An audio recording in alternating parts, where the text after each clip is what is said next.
I always forget to unmute myself. Silly me. All right. I am back for the third and final stream ever. So, why is there music? Oh, I forgot to open Spotify. I can't believe this. Oh my god. What an amateur this guy is. All right. So I am going to finish personally ranking the rest of the Gorillaz songs, which include the Meanwhile EP. Oops. I feel like something's not working. Wait, is this too small?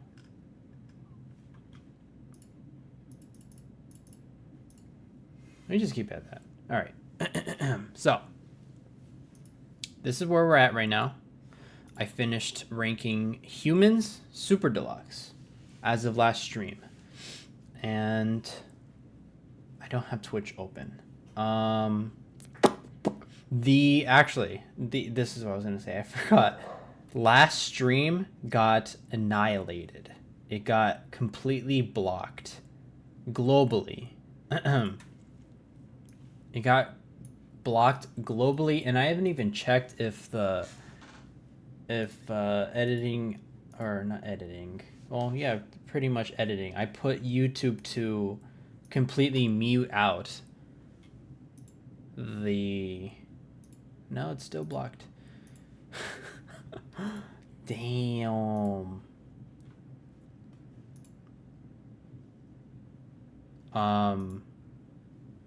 Yeah, this video is completely blocked. It is not visible in any country, so I have to get back to that. Okay, so as I was saying, today I will finish ranking the rest of the Gorillaz songs, which include the Meanwhile EP, Cracker Island Deluxe, and The Mountain.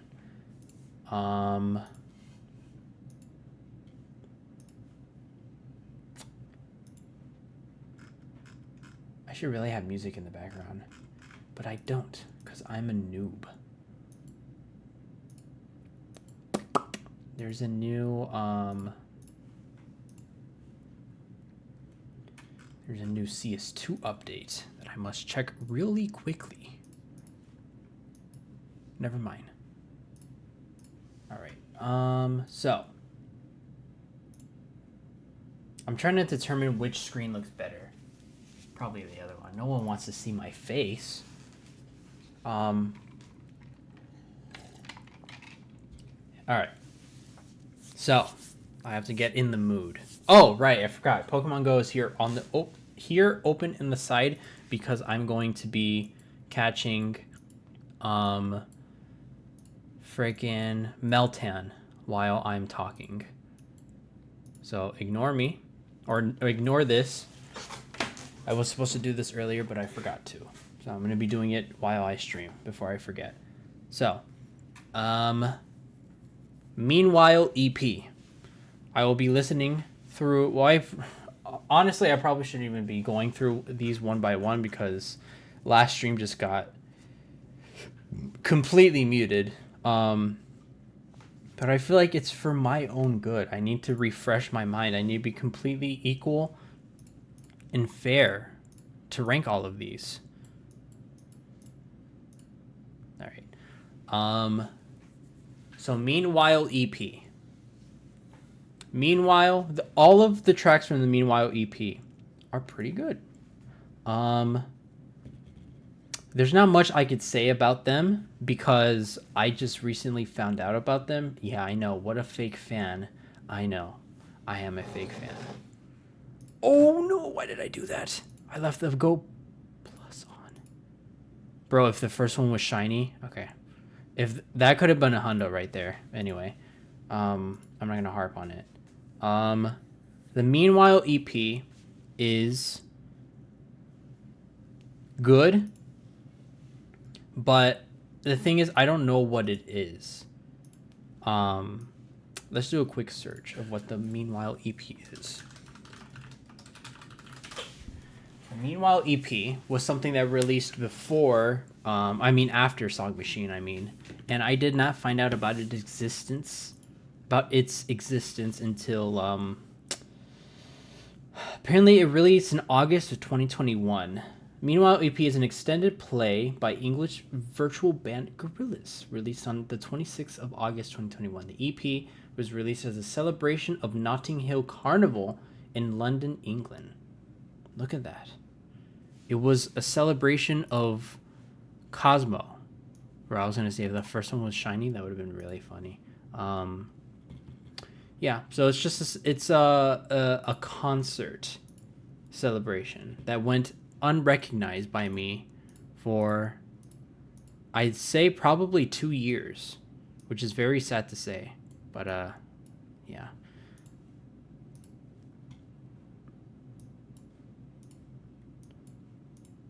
Oops.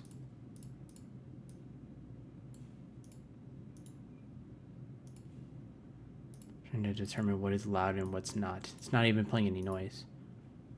No, there's one spawned. So for the first track, Meanwhile, it is, I'm going to play it because I'm still pretty new to it, but I do know that all three are pretty good. Out of the three, my favorite being Jimmy Jimmy. I don't want to say that they're nothing burgers because they're definitely not nothing burgers. They're these are special tracks.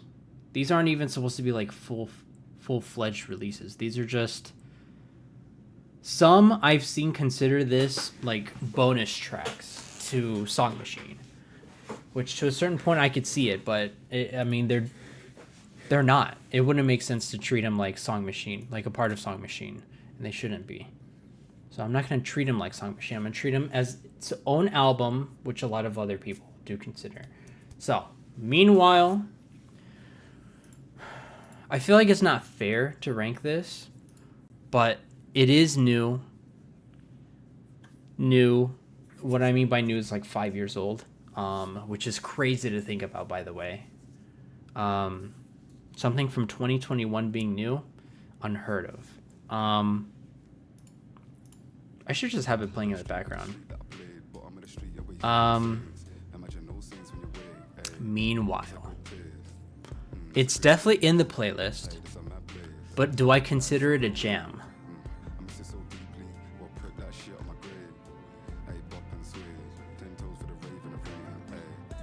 I would consider it a jam, but do I like it more than these though? Because I woke up today jamming out to whatchamacallit, Dracula. Dracula is pretty damn good. I kind of want to move it up from jam, but I feel like it's too new though. It's not fair to the rest of these. Like when I look at these, all of these feel like they belong in where they belong. Like would I consider these two to be on the same level of these? See, I'm already reconsidering everything, and I just ranked this like not even, I don't know, last week.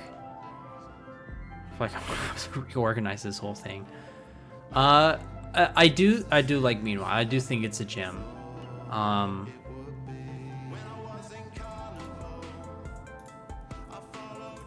They talk about a carnival, and that by itself is already better than Carnival from Humans, which by the way, Humans is 9 years old today. Pretty insane.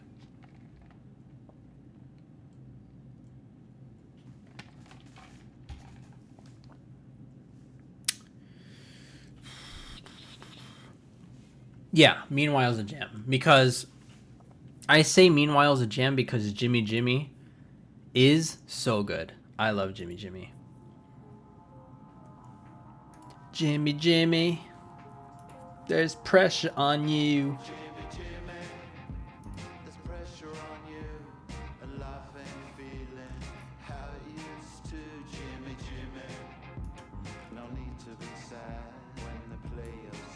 You know what? I hate to do it. I feel like, oh my god, this is hard. Jimmy Jimmy is a jam because it rhymes. No, it doesn't rhyme. How's the ranking going? It's going. I feel like I'm at the like last 3 or so albums, and I don't have it in me to put them where they belong. It breaks my heart talking about my favorite band. Yeah, I feel like thinking Jimmy Jimmy is so good is like I don't even want to say recency bias, but since I just now started listening to it, and I think it's a very good song. I just don't see it on the same level as these, because most of these songs I've been listening for years now. Brother, I switched to German. It's different. What do you mean you switched to German? Also, welcome to stream, by the way. I always forget to say hello to new people. I'm so used to the same people chatting all the time. German music? And how's that? What does German music sound like? I would have no idea.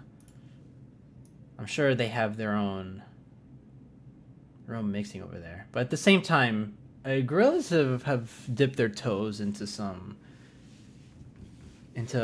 music from other countries, and they did it damn good. It's hard? Okay.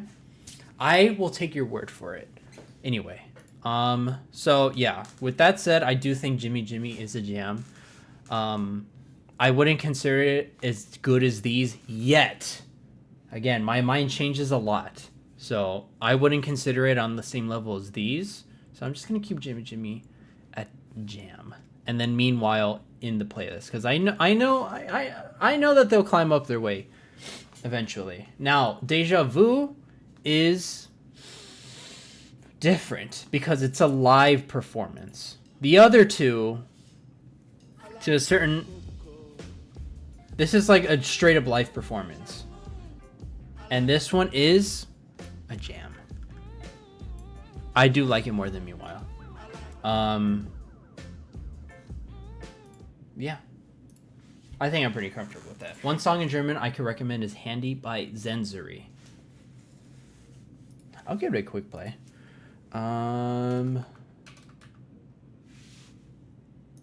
You said Handy by Zenzuri. Let's hope that it's on Spotify. Ooh. No, now by Weird Al.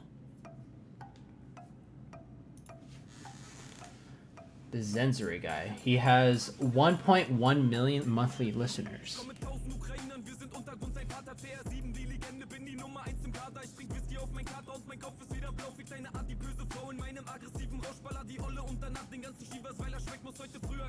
Okay, I didn't know you Germans have that in you. Okay. You know, I know this is going to sound funny, but out of all countries, I was not expecting German. Oh, dude! Already a shiny. Hold on. I'm a little distracted right now. Dude, wait. Hold on. I should use Ultra on you. What is that, like my 6-1 on the stream? And already first shiny. Awesome. What was I saying? Out of all countries, I was not expecting German to do rap songs. Anyway, yeah, no, it doesn't sound that bad. Handy by Zenzure. Thank you for the recommendation.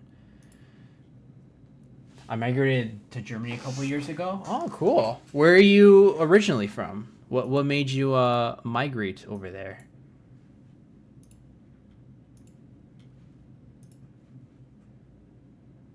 Dude, I hate this new Spotify UI. It's so bad. From Bosnia. Cool. I hope you're enjoying your German life now. Okay. So, that's Meanwhile. I have completed Meanwhile. I'm pretty comfortable with this ranking so far, I think. However, things can change. I'm going to do one final look through at the end of stream and then see how I feel. But here we are at Cracker Island. probably the most overhated Gorillaz album to date, besides Humans. But I do believe Cracker Island is slightly more hated. Or I would say Cracker Island is more unnecessarily hated by a majority of people. Got to Germany for money. Ooh, awesome. So I'm going to be going by Cracker Island one by one. I'm not going to be playing every song from the playlist because then I would be assassinated by Parlophone themselves. But I do want to go through every single track, see how I feel about it currently, because I could be in a different mood in like a few minutes or a few hours. So, Cracker Island, no, Deluxe. Cracker Island, in my opinion, has always been a good album to me. When it first came out, it definitely took some time to get used to it. At first, when I listened to it, I was like, okay, this is, it's pretty good. I wouldn't say it was disappointing like a lot of other people say, but Cracker Island is pretty good. I should open my other thing here. So with my album ranking, originally I had it in alright, or like a lower tier, and that was not fair to Cracker Island. Definitely not. I do think Cracker Island is on the same level as Humans. Not for the same reasons, though. Both of them are overhated, and majority would say that it's their worst album. But I just don't feel the same way about Cracker Island. It could be that I'm a new fan, but I mean, come on, I've been listening to them for like over 8 years at this point. I can't be considered, well, in retrospect, yes, I could be considered a new fan, but 8 years is quite some time. Dude, that was literally my 5th one. That's wow. So with the first track here, this album came out in 2023, which is so weird to think about. That was 3 years ago. And 2023 was a pretty shitty year of my life, personally. I would say that 2023 was pretty sucky next to 2022. But I will not go into deeper reason. So the first track for Cracker Island is Cracker Island, and it is a pretty banger track with Thundercat. It is really good. This song is really good. I know a lot of people would say that a lot of other people would say that this is a really good song, but that's the problem. A lot of people say that Cracker Island only has 2 good songs or 2 bangers, and then the rest is like poop. To a certain point, I could agree, but when you go, the way I'm looking at it is, when you play this album in one swoop, in one go, it's not miserable. It's not like, oh, waiting for the next song. It's, okay, these are good, this is awesome, this is good, and then it ends. That's how the listening experience for this album is like. Nothing like Humans. Which brings me to my next point. I do think that this album is better than Humans. I'm probably going to be shot for that. No, but I do think to a degree, because the ratio is much smaller as well. Like when you compare, out of 15 songs, 13 are on my Spotify playlist. And the 2 that are left out are Tormenta and Possession Island. Those are just 2 songs that I cannot get behind. But as for the rest of the tracks here, they are heavy hitters. Well, maybe not heavy hitters, but they're listenable to a certain degree. So yeah, Cracker Island was the first music video that they dropped for this album, or dropped as a single, and I enjoyed it very much. Is it so good, though? Maybe not. It is a jam. I mean, shit, dude, this is hard now. Because I do think that it's better than a majority of these. Oh, Cracker Island is so good. Come on. I can't do that. I'm not going to let other people's opinions drag this one down. I do think Cracker Island is a top track. I do consider it better than the rest of these. It is more than a jam to me. It was Cracker Island is a rough patch for the band, I would say, definitely. The 3D animation is not the greatest thing that they've done. At least when they did it with Stylo, it was kind of it had some sort of charm to it because it was ugly, like intentionally. I'm not saying that the 3D animation for Cracker Island is ugly, but it just seems kind of Gorillaz does better when it's in 2D. That's all I'm gonna say. So, Oil, the next track with Stevie Nicks, is also a very good one that I am a fan of.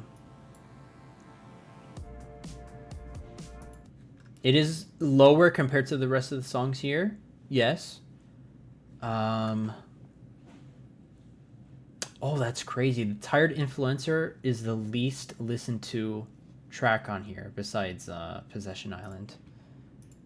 But I do like the Tired Influencer.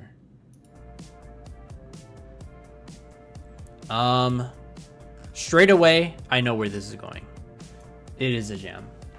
It's not just in the playlist, it is a jam. I do enjoy it, which I do think the rest of this album is going to go into, but we'll see. One by one. The Tired Influencer. I'd say the main problem for this album is that most of it sounds like it's from 2014, 2015. It sounds very millennial in the most respected way possible, I swear. I don't know. The lyrics, I guess like the lyrics for most of this album are kind of cringe, if you get what I'm saying. Like, I'm gonna point out one from the Tired Influencer. There's I'll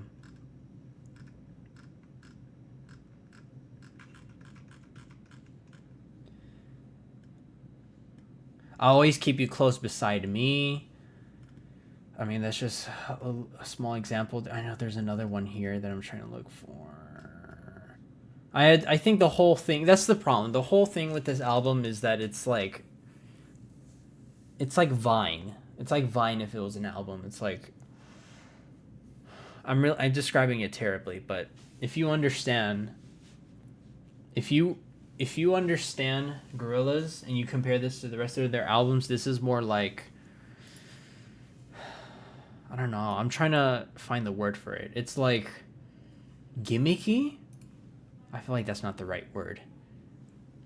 Like, imagine living in LA and you encounter like one of those TikTok people. This is, oh, you know what? That's my word. It's a very TikTok album.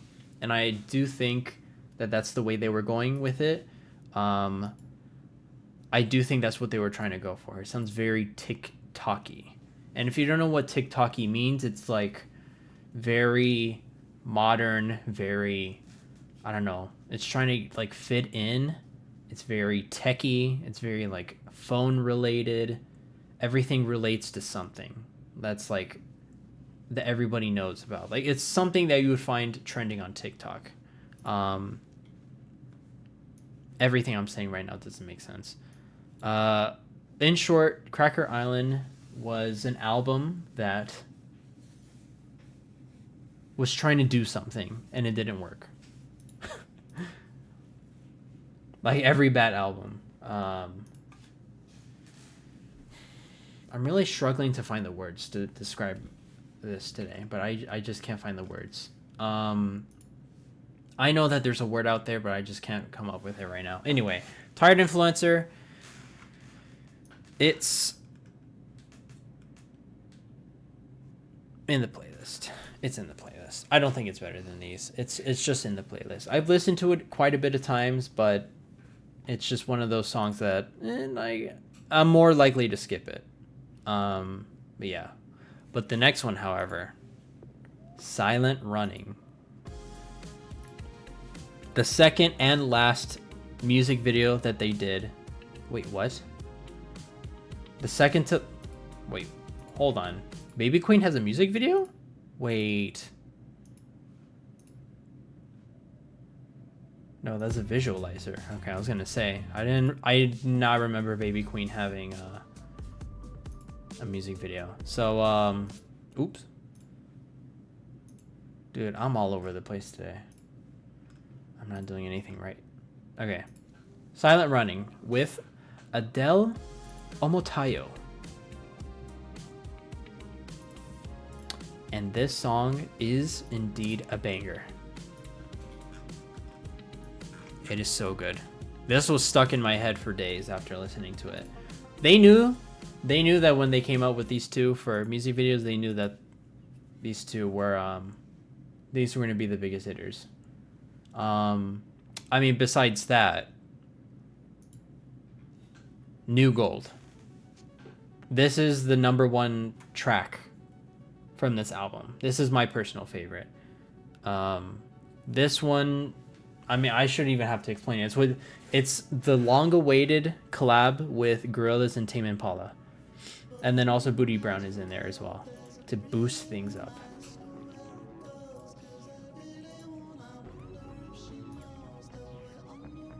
I feel like this is like the perfect song out of this entire album. It's like this album, to be described in one word, is New Gold. All you need to listen to, if you couldn't listen to any other song in this album, just listen to New Gold. It is on the same level as these three. I love these. It's I wouldn't say, is it one of my favorites? I wouldn't say it's one of my favorites. Wait, what the hell is this? Hold on, wait. I'm being trolled right now.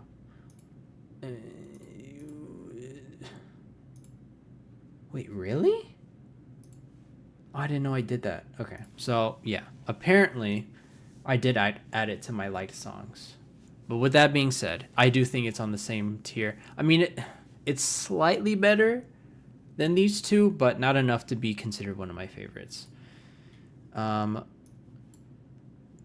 It's not...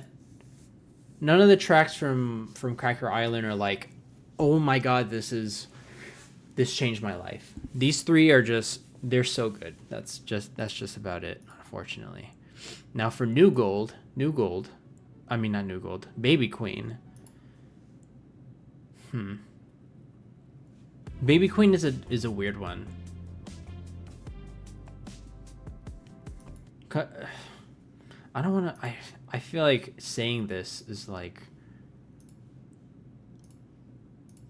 common sense, because if you have any idea, if you know what Gorillaz is and you've listened to the song and you know how this album is perceived, you know how to feel about Baby Queen. I feel like out of the entire album, this is probably the most cringe one. From what I know, apparently this was about someone that Damon met in Thailand, and that she had grown up. But as far as that though, I don't know. The lyrics are pretty cringe, man. It's not terrible. Don't get me wrong. It's not terrible. It is in the playlist though. It's not a jam. It's just in the playlist. I don't want to talk about this anymore.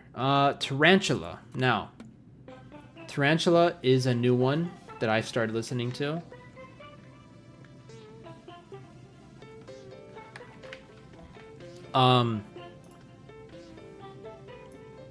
I would have told you that this was my least favorite in the album when I first listened to it, but it grew on me after some time. Again, it follows that theme of being popular. I mean, there's a whole By the way, this whole album is about a cult. So, with that said, with that said, um, this very much follows the theme. I just don't like. I just don't like the song. It's not the greatest, nor is it the worst. Like, there's definitely 2 tracks that I could say are just I don't like. Tarantula is almost there. But it is in the playlist. So it's almost in no comment. Not relatable though. Then that brings us to one of the most unfortunate additions. Oh my god, he's spoofing, guys. I lost my train of thought now. Oh, which brings me to my least favorite Bad Bunny, probably collab ever, and that's Tormenta with Gorillaz and Bad Bunny. But this is a Gorillaz song, just so you know. There was so much hype built up to this song. I remember first listening or hearing rumors about a Bad Bunny collab during Song Machine era, and the subreddit for Gorillaz were trashing on who's this guy? We're trashing on. Did we do our interaction for the day already? Whatever. I guess we'll do it anyway. So yeah, when a Bad Bunny feature was first being talked about in the subreddit back in 2020, people were going batshit. I could just remember the exact thread of people saying stuff, and all of the replies were saying, "Oh my god, I hate Bad Bunny. I fucking hate Bad Bunny. I want him dead. His music is shit." Like, that's literally all of the replies. And look at the plays on this, though. Look at how easily people turn on this. Look how easily people change their mind. This is the second most played song in the album. 275 million plays. I mean, that could very well be... Oh, I closed it. That could very well be Bad Bunny fans listening to it, but on a Gorillaz album, I highly doubt it. But yeah, that's a small backstory on that song. Unfortunately, I do have to agree with the haters. This song is not that good. It's almost like unbearable. I swear. Like, there was so much... personally, there was so much... I had such high expectations for this song. And it just sounds... Ugh. It's almost like Gorillaz... it's almost like Human Super Deluxe level. It's like... It sounds experimental.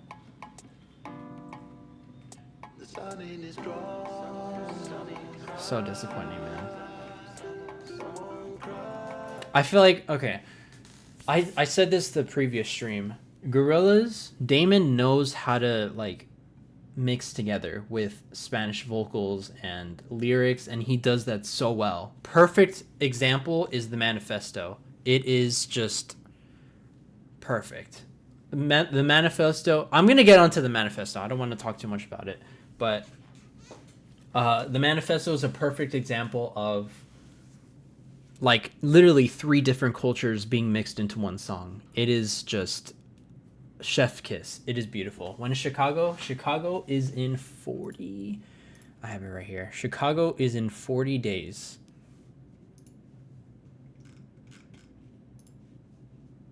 $37 days. I show Seed is stealing my views. W Seed. What was I saying? Manifesto. Yeah, so the Manifesto is proof that, well, not just the Manifesto. I mean, Latin Simone and other songs have proven that has been shown that Gorillaz can do Spanish songs, and just really well. But for whatever reason, when it came to this song, it doesn't work. Do you know I've forced myself to listen to this track so many different times and it just keeps getting worse. I swear. I feel so bad. It's just so disappointing. I don't know. I don't know. And the thing is, I can't say exactly why it's bad. But it doesn't stick. It doesn't stick like a Bad Bunny or a Gorillaz song. It just feels like this was forced in a way. And it probably was. And it's so disappointing. I hope in another album Bad Bunny comes back as a feature and they work something out and actually make something good this time. But this one just did not work. One of the most disappointing Gorillaz songs ever, and I hate that I have to put it in the worst because I had so many expectations for this, and it just had to be bad, man. Why do they have to fuck it up? Whatever. And that brings us to Skinny Ape now. This one's also a pretty cringe one. I don't know. It's just there's so much monkey. There's so much ape. Like, look at this. Half of the song is saying ape and skinny little ape. That's all it is. Again, it's not terrible. It's just repetitive. It's cringe. It pains me to say that, but it is indeed cringe. But it is still in the playlist, though. I could get down on it, but I just have to be in a certain mood. So that brings us to the final track of the normal album, which is Possession Island. Right? Yeah, Possession Island. And I can tell you this is probably one of the most forgettable Gorillaz songs ever. And again, that pains me to say that. But there's just nothing special about this one. It's not to the level of Tormenta, of course, because it's not Bad Bunny, but it is with Beck, which was present in the previous album, Song Machine.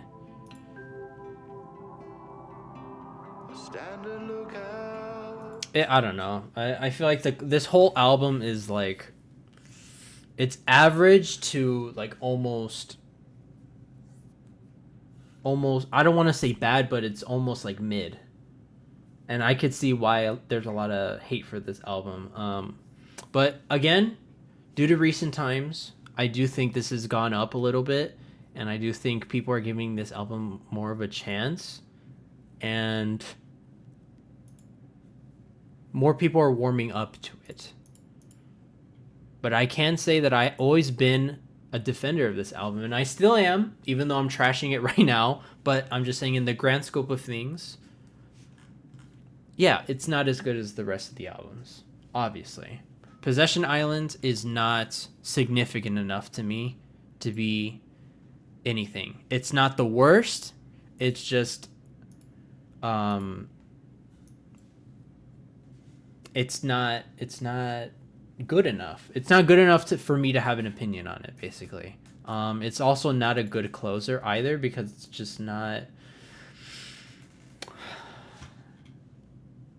I mean, there's just so many expectations going into an album following Song Machine, by the way. And if you didn't know already, Song Machine is indeed my favorite album of theirs. So, of course, I was going to go in with like, oh, this needs to be... They peaked with Song Machine. This has to be amazing. And it really wasn't, unfortunately. This was just basically a Humans 2. Like, all the mistakes that they made with Humans, they made again with this album. Except it's only 10 tracks long. For the bass version, at least. Not the deluxe version. So that brings us to the deluxe version. Which I had not listened to until most recently, by the way. I don't know why, though. Because I known that there was a Cracker Island Deluxe for the longest time. But this was not brought to my attention. Hold on, let me make sure that none of those were Hundo. None of those were Nundo either? Okay.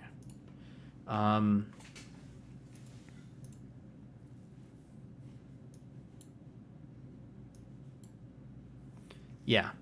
So Cracker Island has a deluxe version that I hadn't listened to until recently. And I can point out at least one track that did grab my attention. Well, besides Captain Chicken. But the next one though. Wait, what? Oh no, okay, we're fine. The remix ones are not a part of this, which I'm glad they aren't. Crocodillas. This isn't the one I was talking about, by the way. This isn't like the one that grabs my attention. The other one is Controller that really grabs my attention. Which is so, again, this is like such a disappointing album because it brought back so many. It brought back and it brought in so many heavy hitters like De La Soul and Dell again, Bad Bunny, Tame Impala, and there's so many good artists on this album, but it just doesn't. They don't. I'm not saying that they don't carry their weight, but I don't know, man. This should have been one of their best albums, but it didn't end up being one of their best for whatever reason. Whatever happened behind the scenes, it was unfortunate. But they just couldn't get their shit together, man. We got another Humans because of that. But yeah, Crocodillas, nothing popped out to me. There's a chance that it grows on me over time because it's De La Soul, obviously, but on like the first couple of listens, it's all right. It's 2.5 minutes long. There's nothing crazy. Nothing grabs my attention. But who knows? Something happened in the future. So that leaves it at no comment because I do not have any comment about it. Now, Controller, which is MC Bin Laden, Bin Laden's feature, and I don't know who this guy is exactly, but he does make the song indeed a banger. Oh, did I really do that again? Okay. Controller is a good one. It is in the playlist. It is on the same level as the rest of these, though. It is good. For some reason, this thing isn't loading. Why is it not loading? Okay, I guess I won't talk about the U then, huh? Are you really not gonna load? I'm connected to Ethernet right now, and you're not gonna connect? Come on, load. I want to look at this guy's Spotify. Come on. I think this guy was wiped off of Spotify because nothing is coming up now. That's insane. Anyway, whatever. This is also another 2.5 track. I do like it. I do think it is because of the mountain, which I am so excited to talk about next, by the way. But I do think that, because I did listen to The Mountain before ever listening to this song, because I didn't even know that this deluxe version, or I didn't know about the deluxe version, I just hadn't listened to it until like recently. But after listening to The Mountain, it does give me a little bit more favorability to Arabic and Middle Eastern culture, if that makes sense. And I do like this one. No, Embryo, I will not join your Tapu Pupu raid. Is there an infinite Meltan glitch? It is called a Meltan box. And it could be shiny this event, and I already have one so far. And the shiny rates are pretty good for this guy, this event. This is my second ever shiny Meltan. It's been 2 years since they released this guy, by the way. They didn't even bother to release him last year. What was I saying? Yeah, Controller, pretty good. Same level as these, though. It's not like a jam. Again, it can climb up, but right now, that's just how I'm feeling about it right now. Now, the last song in the Cracker Island Deluxe tracks is Captain Chicken. With Del the Funky Homo Sapien, the legend himself. And this is... I'm telling you, when I listened to this at first, I was so fucking confused. I didn't think that this was real. It's barely 2 minutes long.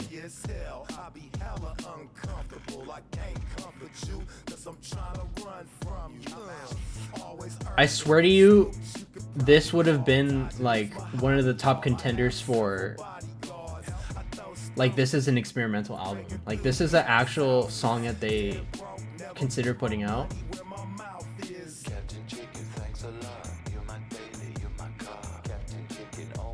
What, I want to know what he means. You're my daily, you're my car means. What does that mean?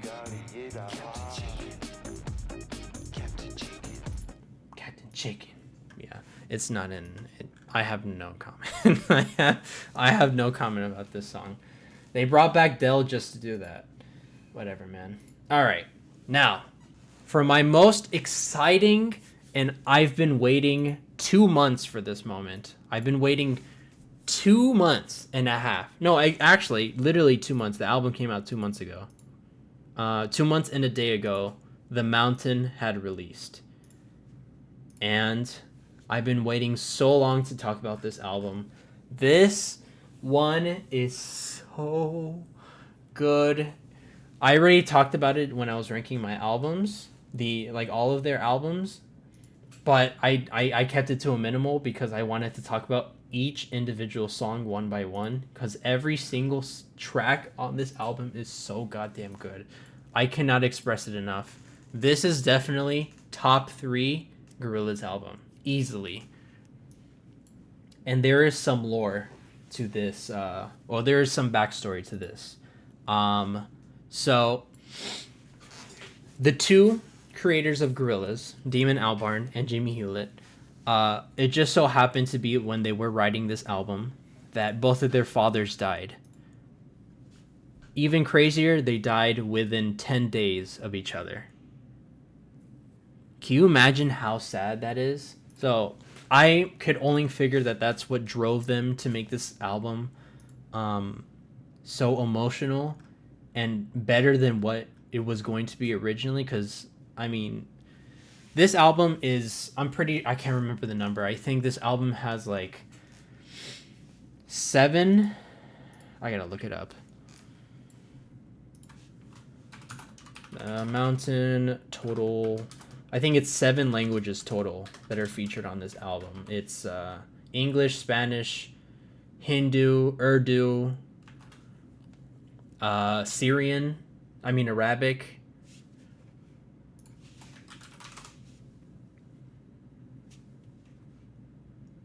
6, yeah. No, I was 1 off. English, Hindi, Arabic, Spanish, Yoruba, and Russian. Wait, Russian? What track has Russian in it? Hold on, am I a fake fan right now? What's going on right now? Which song has Russian in it? Okay, well, I guess we'll find out soon. I had no idea. I'm finding out right now that there's a Russian song in this album. Oh, I lost in Melton. I have to delete my game now. None of them were Hondo. None of them were Nando. Okay. So, let's begin with The Mountain, which is the opening for this album, and it has like 1,000 different people in it. It is 4 minutes and 50 seconds long. When I tell you, and I already said this with Plastic Beach and the Now Now and the Song Machine, because those are all my top 4 Gorillaz albums, but when it comes to this opening, it is so beautiful. And the sad part is that it only has 8 million plays. Like, this album is 2 months old, okay. But compared to the rest of the album, the highest play track is the Happy Dictator. Oh, the Orange County, which I guess was their most favorable single release. Yeah. So The Mountain. It is purely instrumental. There are a few lyrics here, vocals here and there, but it's really not even like vocals. They're just repeating stuff. Like, I think it's like the last minute. It's just saying the mountain over and over again. Like voices in the cave. In the moon cave. Which, oh my god. I'm getting so excited to talk about this album, man. So, All I want to say about The Mountain, the opening song for this album, is that it puts you in the mood. It puts you in the mood for the rest of the album. It is such a perfect mood setter. And I know I said that with Plastic Beach, but this one, above all, gets you in the mood. I love the flutes. I love the drums. I love the sitar. Everything about this puts you in the mood. Oh my god. It puts you in the mood for the greatest song. The almost my second favorite song in this album. Dude, catch already, which is The Moon Cave. This Melton does not want to catch. I'm gonna put you on a raspberry, sir. The Moon Cave. I'm gonna let it transition into it. Wait, it literally skipped it. That's hilarious. Anyway, back to my point. The Moon Cave. I don't even know where to start with this song. It is so good. When I first listened to this, I was going to say that this was my favorite track in the entire album. But then I went back to the manifesto. But oh my god. If I'm going to put this into perspective, if The Mountain didn't exist for whatever reason, The Moon Cave would have been just as good, maybe even better as an opening. But The Moon Cave, dude, I almost want to listen to the whole thing here, but I don't want to get striked. Oh, fuck it. You know what? No, I'm gonna put the music video. Watch this. The music video for this is perfect. It is so good. There are so many things about this album to love, and the music video being one of the biggest reasons. So this music video, I already said before, I talked about it before. This is 3 songs put into one. The Mountain is obviously the opening, The Moon Cave is the one that follows it, and then The Sad God is the closing of the album. All of this is hand animation, except for the book, of course. But all of this is a direct inspiration from the Jungle Book. And you could obviously see it, like, right here. How young Noodle looks exactly like Mowgli. Oh my god. Please, I'm not going to play the entire thing, but please watch this music video in your own time. This entire thing is so beautiful. My mind was blown when this came out. Oh my god. Bro, the most replayed part of the music video is when Noodle's naked. That's crazy. Mods, can we get... I need help. Okay. But yeah, the transition from The Mountain to The Moon Cave is so good, man. This entire section right here made my entire year. I could literally have an entire stream talking about this song. But I'm just going to say that my favorite part is when it transitions into Black Thought's verses. And oh my god. Dude. I want to say this song is like better than the entirety of the Now Now.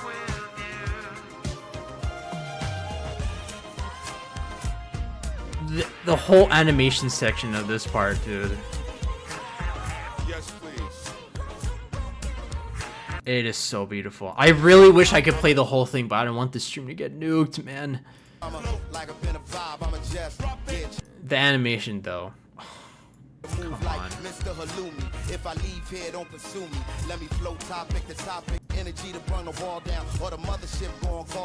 My point is, watch this in your own time. But, dude. The Moon Cave, easily one of my favorites of all time from them. Easily. And it has 1, 2, 3, 4, 5 different collabs in it. Remember when I was talking about that with Humans, the biggest problem was there's too many collaborators? I think They figured it out. They figured out how to have all of these collabs or all these features, or they're not really features because there's only like 2 or 3 vocalists in it, but I guess they really took notes from humans. They're like, okay, what works? This is like a perfected, like, everything about this album makes you like love Indian culture and just everything. I love it, dude. This song is such a perfect, like, it's not even like the mood setter because it's not the first track of the album, but it is so good.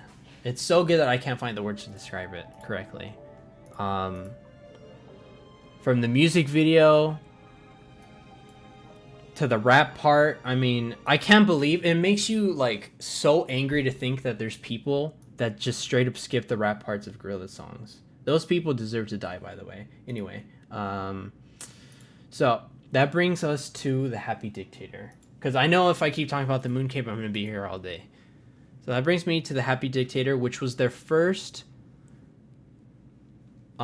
single release that they the Happy, I can't remember now. I can't speak now. The Happy Dictator was their first teaser for this album. I can't remember what date it was. I think it was October when they first dropped it, and it was so good. I remember listening to this driving to class for like a week straight. I had this on every single day, back to back, for like a week or 2 straight.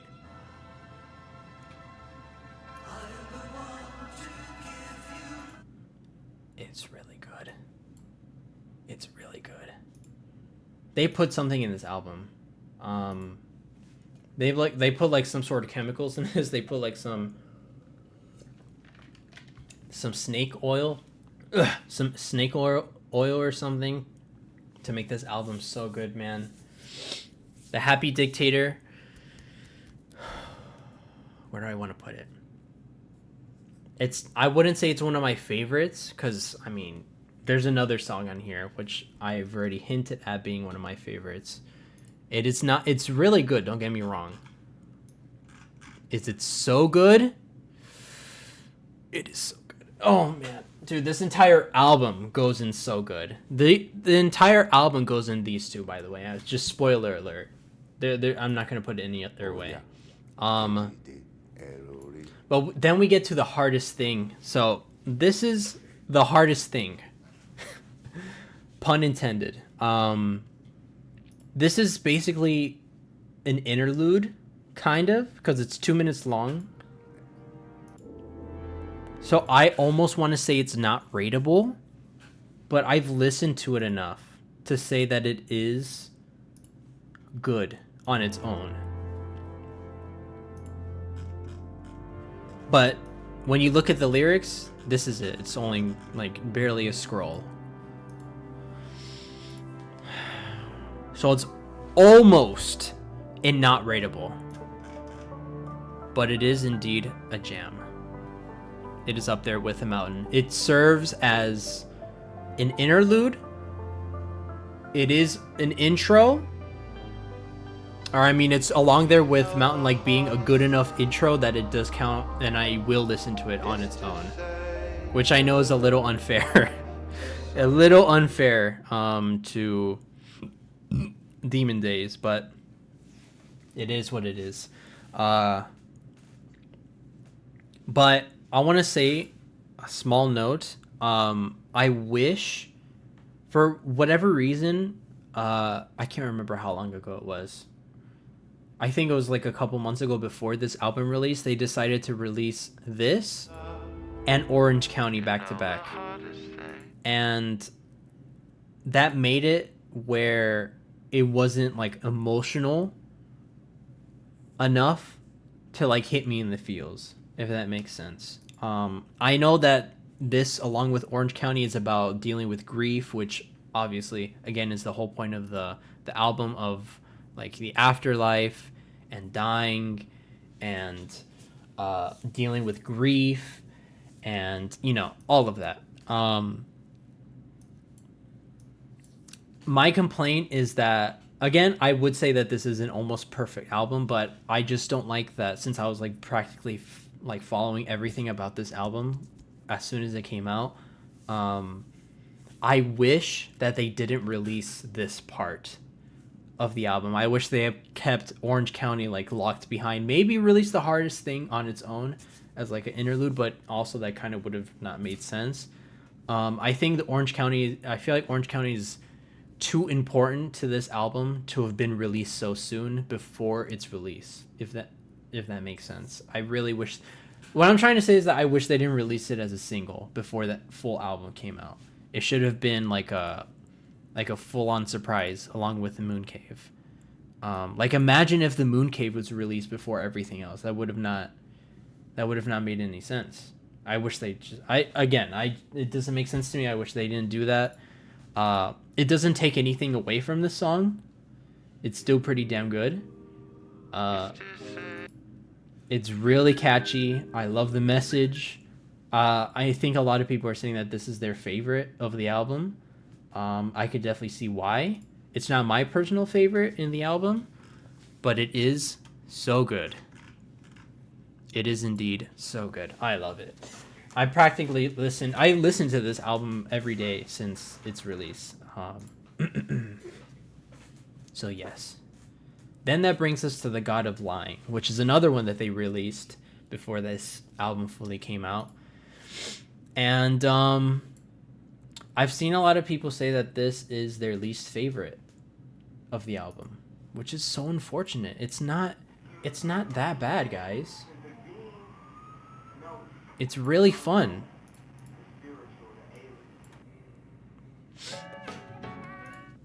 Idols does a lot for this song. Idols does a lot for this song. I love the lyrics. I love everything about the song. It is still good. I don't see why a lot of people are... Again, when somebody says that something is their least favorite, it doesn't mean that it's the worst. I mean, yes, in comparison, it is the worst. But when people say that this is their least favorite in the album, again, I still don't understand it because this one is pretty good. The God of Lying is...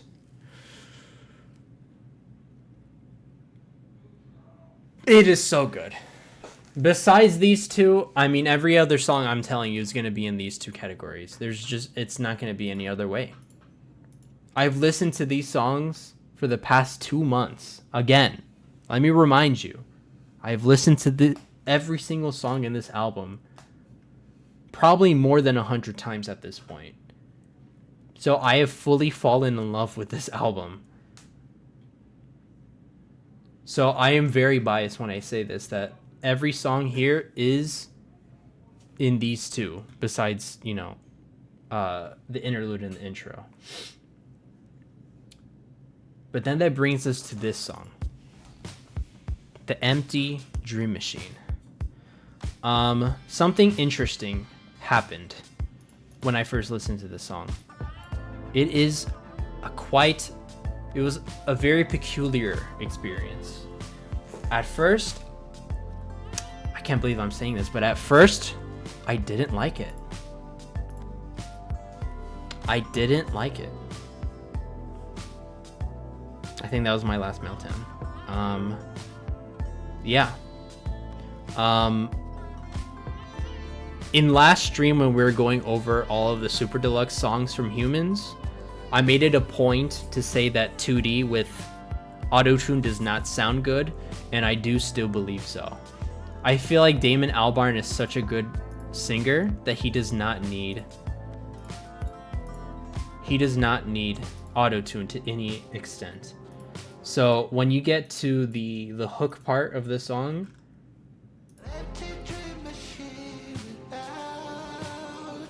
I would get almost annoyed every time I reached this part of the album when I was repeating it like for the first week. And it took me, I'm not gonna lie, it took me quite a while to get into this one, but I can tell you now, I I do think it is so good. After enough plays, this one definitely grew on me. Even though I can close the game now. Even though I don't like this part. Well, it grew on me, okay? But I still do believe that 2D with auto-tune just does not sound good. But you know what? It fits in with the theme of the song. I do like how it's supposed to be distorted. It's supposed to be like not being complete without somebody. So I do think it plays along with the charm of the song. And again, it really grew on me. It may have taken a week or two for it to grow on me, but it is so good. I do get it now. I have grown up, and I do like the song. Also, Black Thought makes a reappearance in this, so of course it's gonna be good. So then that brings us to my favorite, easily my favorite song in this album. Easily, it is no contest. I mean, obviously, I was hyping up the Moon Cave earlier, but this one, the thing is with this one, they gave me a lot more time to fall in love with it, and that is the Manifesto with Treno and Proof, which I have to explain. There's like lore behind this song. I mean, there's a little backstory behind the song as well.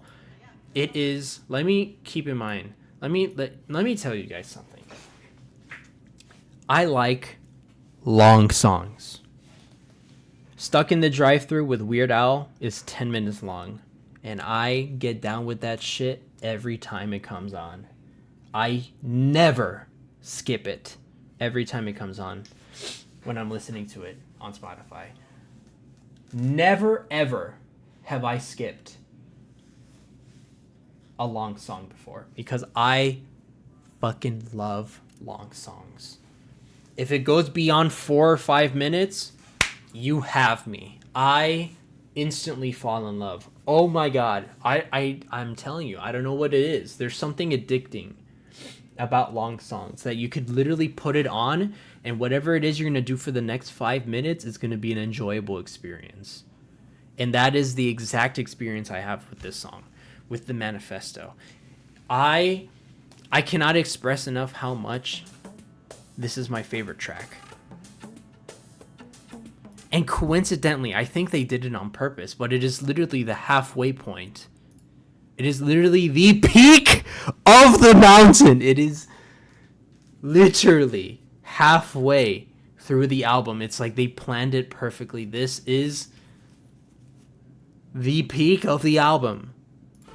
They must have planned it, I swear. I feel like it's not intentional, but it is at the same time. It gets me so excited listening to this song. Instantly, when I hear the drums start in the beginning, when I hear those drums go off, my entire day is made already. I'm already in the mood. Could take over the world basically anytime I hear this. Most of the song being in Spanish. Treno, I know I'm not pronouncing it correctly, but I feel like if I pronounce it in my Latino accent, it's going to sound very cringe. So I'm just going to say Treno for now. Treno is a Argentinian rapper that was born in 2001. And oh wait, I'm getting ahead of myself. So Proof, I hadn't known, because again, I'm not into rap culture that much. It's more of a recent indulgence of mine. But Proof, I had no idea that Proof died all the way back in 2006. And his original recording for this song was all the way in 2000. It might have been 2001 or 2002 for the original self-titled album. Wow, it's my favorite streamer. Thank you, Big Back Snorlax. I definitely know this guy from anywhere, by the way. Wow. An unbiased comment. Thank you. What's going on, man? I'm yapping right now about my favorite song of my favorite album of the year, so don't mind me. So yeah, like I was saying, I just found out like probably a few weeks ago that Proof died all the way back in 2006. So this album features at least 2 dead people. The other person being I forgot their name. I feel so bad for forgetting, but thank you for following. Not much I was pursuing. I saw you were streaming. Haha. So, I'm trying not to be rude. Where's what? Hold on. It was for. Yes, this person, Asha Basol. I don't think I'm definitely not pronouncing that right, but this lady right here, she died just a week or two ago. And it's heartbreaking, but I'm pretty sure she was around like 80 or 90 years old. So the entire theme of this album is basically the afterlife. It's confronting death. It's about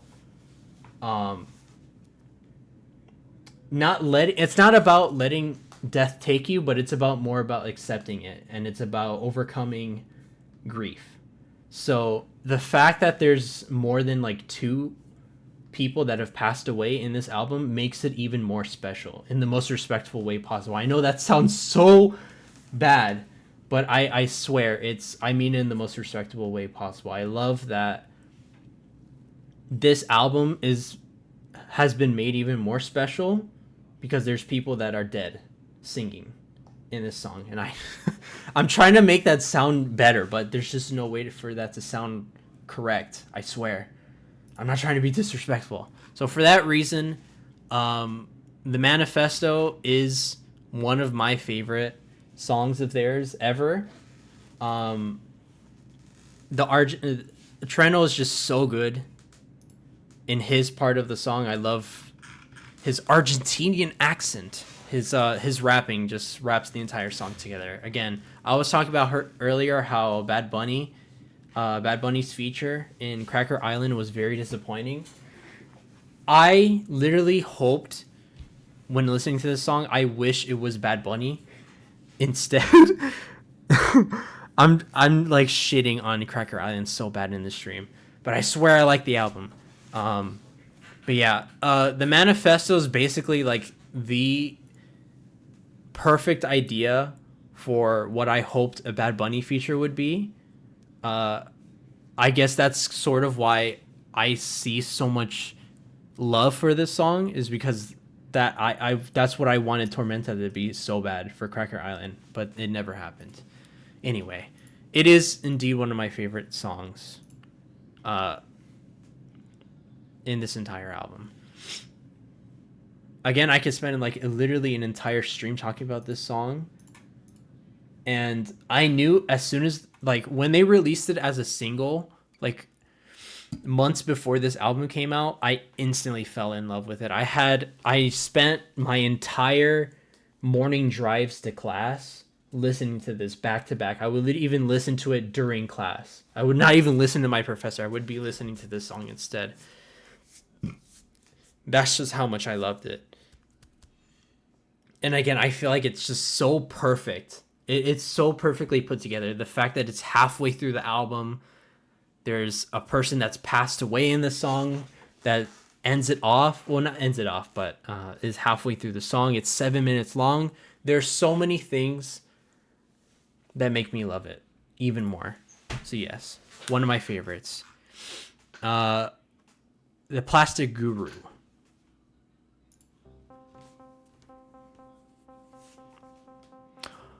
Now that I look at that, it is not even...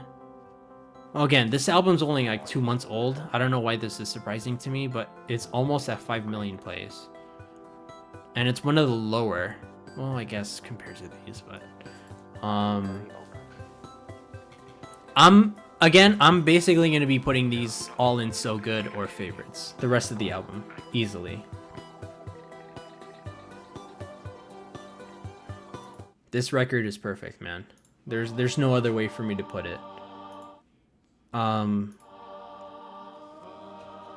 There's also Delirium. Oh my god.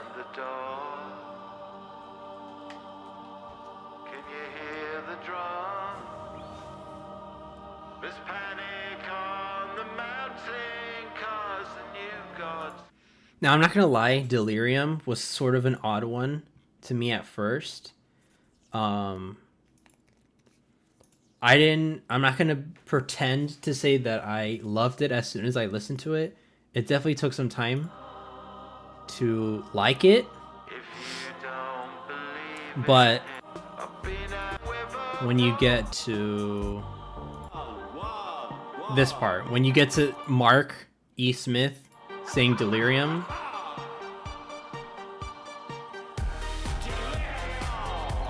dude, at this point, every single song here makes you ascend. Like, there's just a certain part that just makes you go to the fourth dimension, the fifth dimension.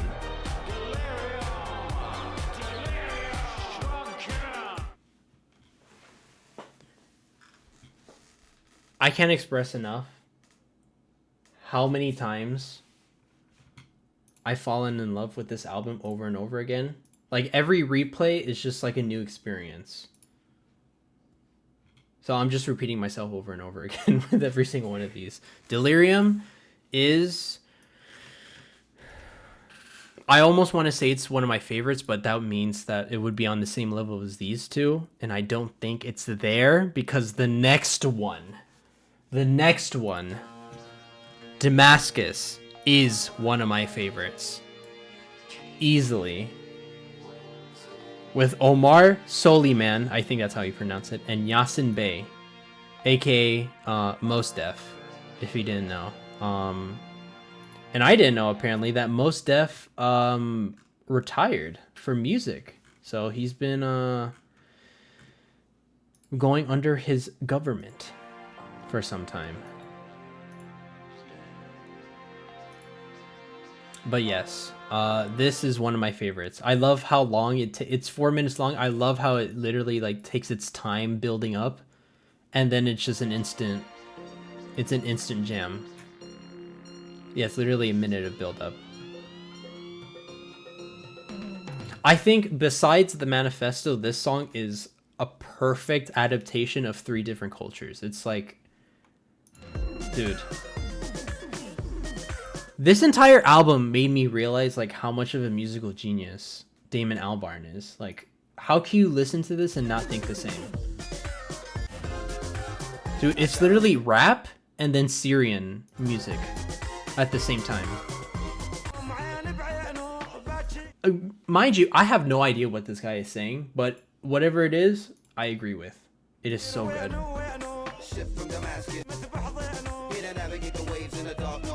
Dude, it's so good. I love the lyrics. I love just about everything. I could get up and dance to this anytime. Like, somebody could have just died and I could listen to this and just be instantly in a good mood. I love it. These 3 are the quote-unquote mountain of this mountain album. There's no... It is going to be so hard to top this album, I'm telling you, in the future. Whatever comes next from Gorillaz, it's going to have to go... It's going to have to jump some really high hoops. So that brings me now to the Shadowy Light. As I was talking about earlier, Asha Basol, I'm sorry, I don't know how to pronounce that correctly, but the Shadowy Light features her, which has recently passed away. And again, I want to emphasize how important that is to the message of this album. I feel like having this as your last performance on Earth and you being immortalized into the song is just beautiful. I mean, what better way to go out? Shadowy Light, it is around 4 million plays, which seems low to me. Again, I know that this album is like 2 months old, But 4 million plays? Dude, I might be like a quarter of these plays, to be honest. I might be a million out of 4 million of these plays. Secret of the Mimic song ranking right now.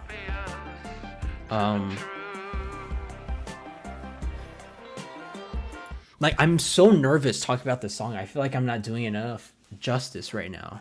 Shadowy Justice, though. Shadowy Light, sorry. Shadowy Light is so good. And I'm just going to spoil it for everybody right now in this stream, everybody watching in the future. The rest of these are going to be right here. So good. But I'm just going to talk about them, what my favorite parts are, what my takeaways are from them. Because just every song here is beautiful. And I mean that literally. Every song here is a tearjerker.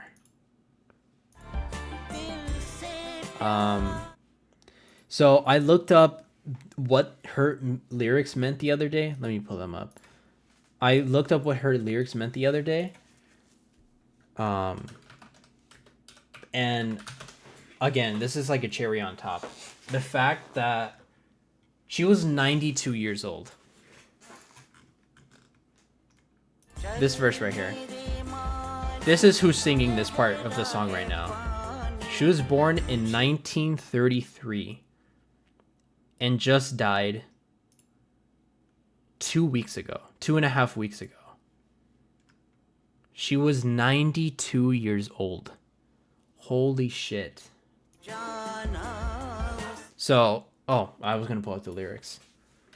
So, the fact that her last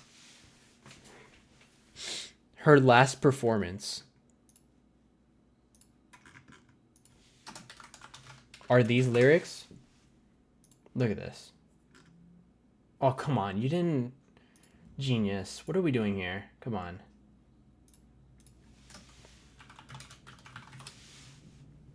I hate when they don't translate this, man.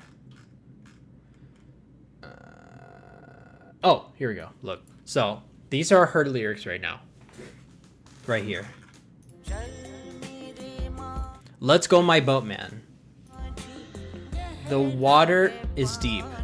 I need to reach the other side, where there is joy. What are you doing? Where there's joy and no sorrow, where there's victory and no defeat. Dude, can you find me a more heartbreaking song? Come on. Then this again.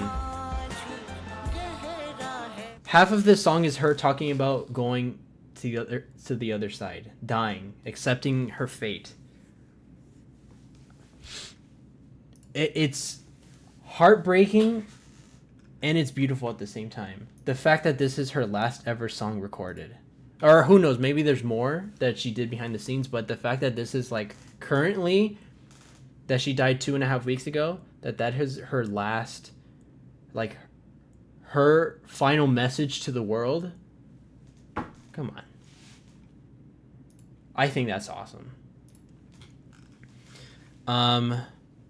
So yeah, that brings us to the last 3 tracks of this album, which a lot of people consider are the worst 3, and I disagree. All the last 3 songs here, which are coincidentally they are the least played songs here, so you can see why that correlates with why they are the least favorite here.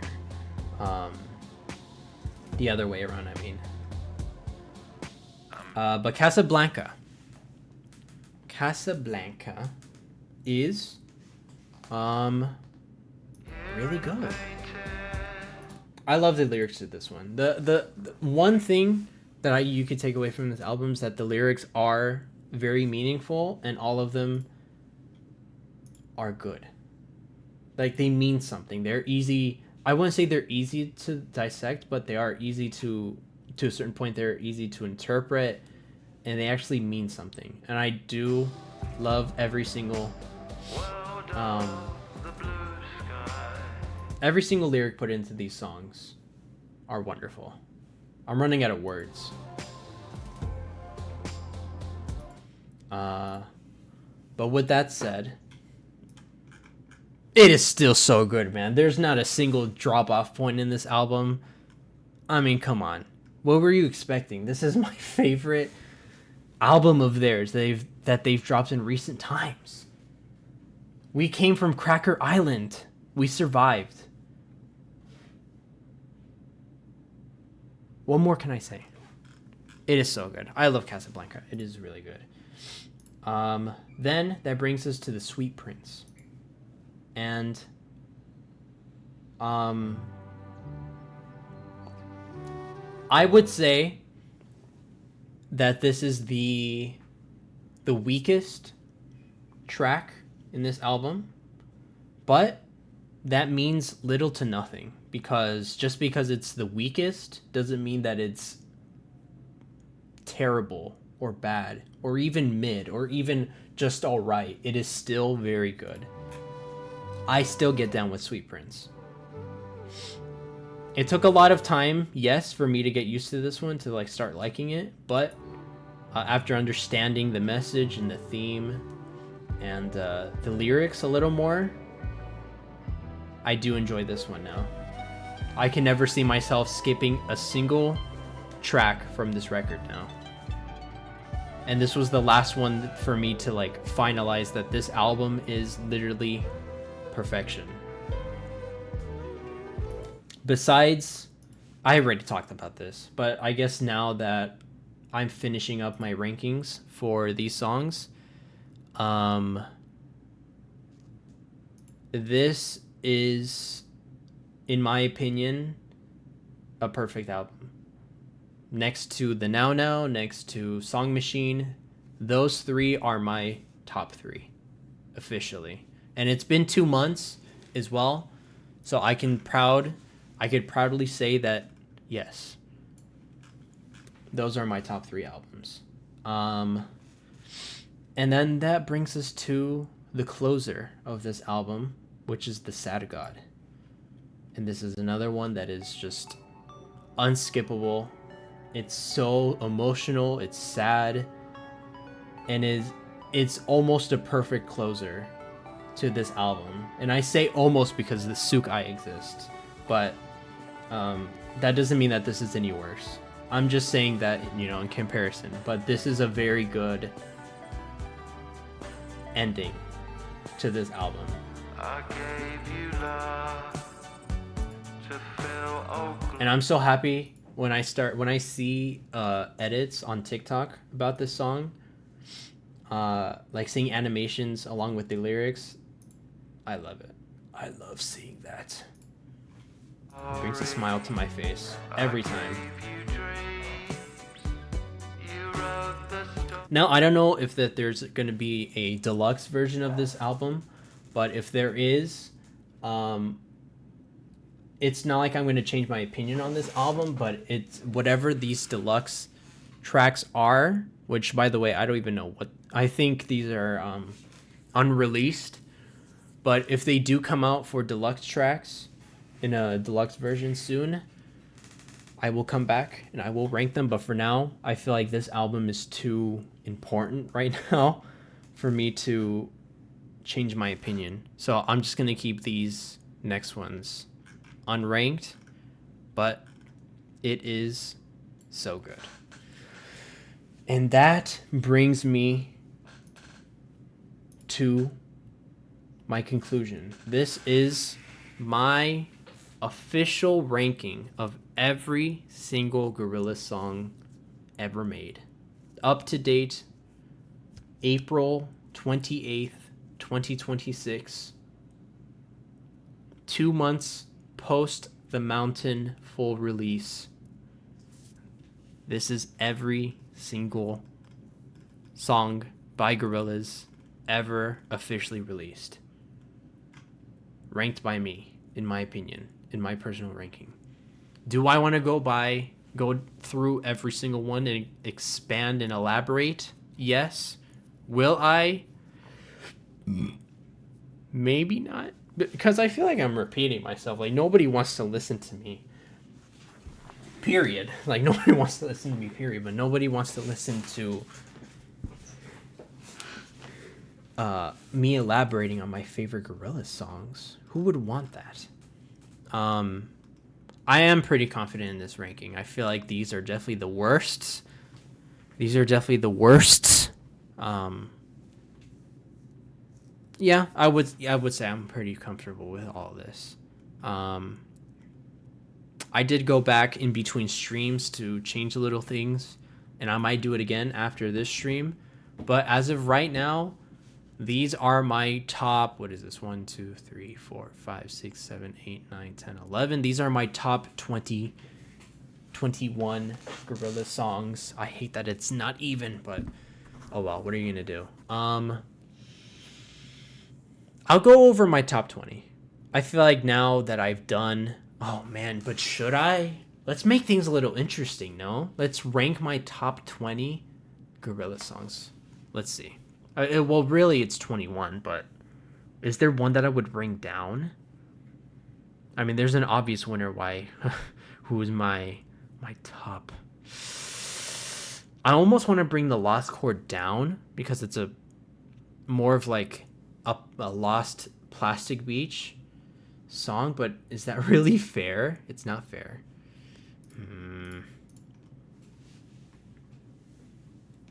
I feel like it's crazy that I want to bring one of these down.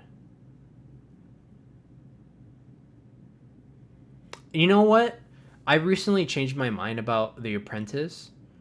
I don't think The Apprentice is better than Saturn's Bar. And I don't think it's better than She's My Caller. I do think that they're on the same level.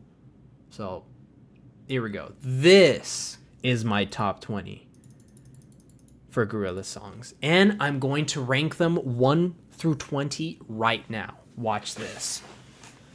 So, as for the rest of these, they're pretty much in release order. But what I'm going to do now, so I'm not in the way. How do I move this? I'm going to move me up here. So what I'm going to do... No, I'm going to move me down here. So what I'm going to do... No, I'm going to move me down here. There we go. What I'm going to do... Oh, but I don't like Chet being there. I'm going to be right there. All right.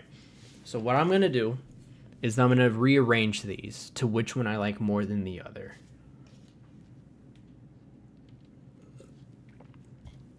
I'm going to do it with the lights off because it's spooky time. JK. I don't like the light being in my face all day.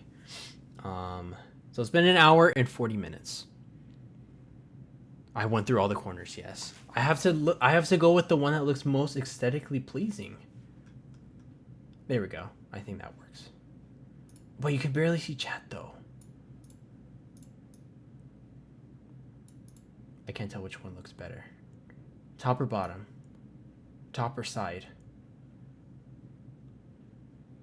Side? No, you can barely see it. Top. Over there. What's good?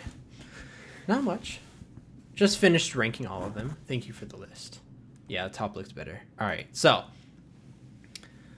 I'm going to go through my top 20, which is my favorites, and I'm going to rank them 1 through 20. 1 being my top favorite, which I already know which one is my top favorite, and then 20 is obviously least favorite. But that's not how that works, in my opinion. So number 1, easily, I'm gonna say Latin Simone. Latin Simone. I already talked about Latin Simone. Well, I talked about all of these songs already, but I can confidently say that Latin Simone, the English version, is my favorite Gorillaz song.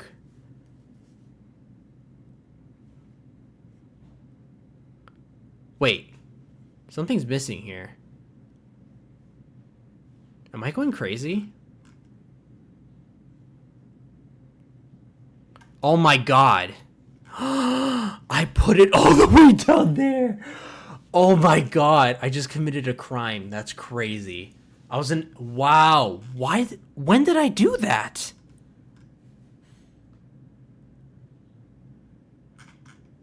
Anyway, wow. I put my favorite Gorillaz song, but the Spanish version, in no comment. That's crazy. Anyway, we're gonna ignore that happened. So yeah, my top 21 now, I guess, because I miscounted. But technically, I said this before, I would count these as one song, because you can play them both at the same time. And it goes, does that fit better? No. That's fine. But yeah, Latin Simone is my favorite Gorillaz song, and I've made that very clear for the past 3 streams. It's hard to pick between the English and the Spanish version, but again, they're basically, in my opinion, I see them both as one song. I see them as part 1 and part 2, so I have to listen to them both next to each other. No comment because you are so speechless of how good it is. See? You get it. But yeah, I can't believe I did that though. That's crazy. Why did I do that? I have to go back to my other stream and see why I did that. But anyway, yeah, that is my current opinion on Latin Simone. It is my current, and I've said that my favorite Gorillaz song changes every year, which, I mean, I think I already see which ones are my favorite of this year.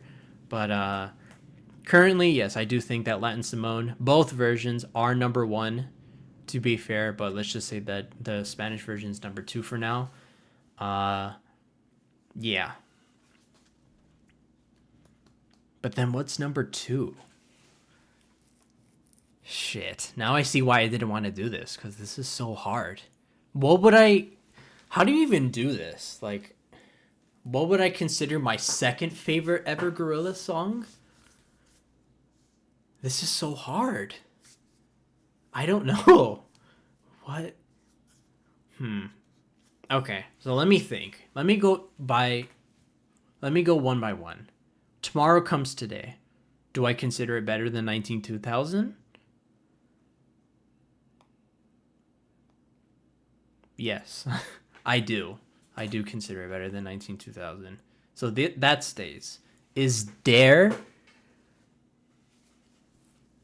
How do you do this?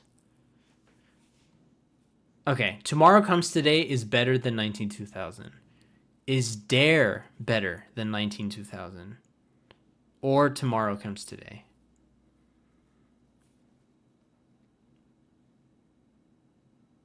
I'm gonna say it's better than 19-2000. Dare is better than 19-2000. Yeah. Bro, I'm gonna change my mind so easily after this stream. I swear, as soon as stream ends, like, this entire thing is gonna change. But we're going in the heat. We're going in the heat of the moment right now. Okay. Next, Rhinestone Eyes. Is Rhinestone Eyes better than Tomorrow Comes Today?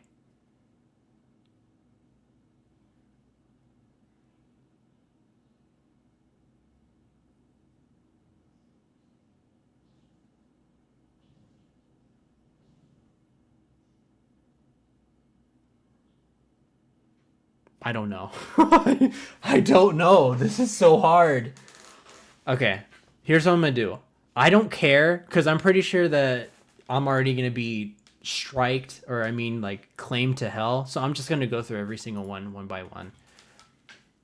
It's only 8 o'clock, and the 9 o'clock feelings cannot strike me at this time. So let's go one by one. I am gonna listen to Latin Simone right now. Bro, I'm gonna be, like, annihilated by...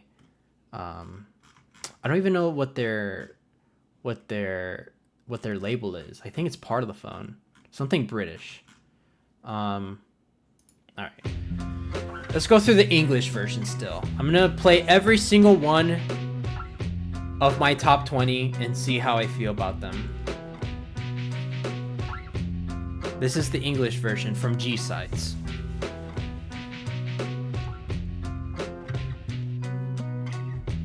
Technically, I don't even have to play this one because I already know that it is my favorite.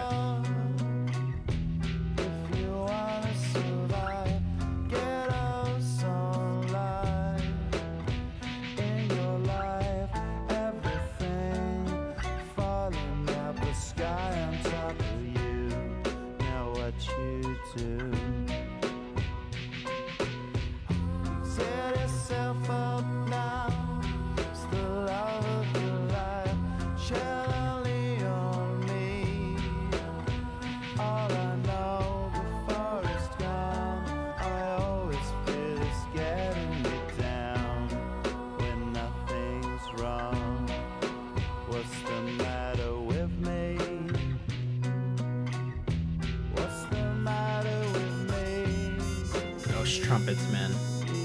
Every time.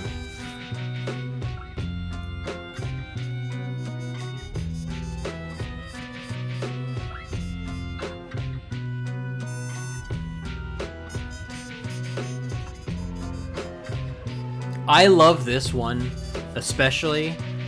I'm not gonna say that I relate to this song a bunch because it's about drug abuse and it's about suicide. From what I interpret, at least, it's about suicide and you know, getting over feelings of.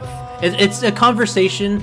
That's why I consider both the Spanish and the English version like a part 1 and part 2 because they're both a story. It's a conversation between two friends, and it's about the Spanish version is basically convincing 2D to you know, think better about yourself. It's not about try not to kill yourself, which resulted from a bunch of drug abuse, by the way. That's essentially the whole theme of the first of self-titled. It's about drug abuse.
Love that part every time.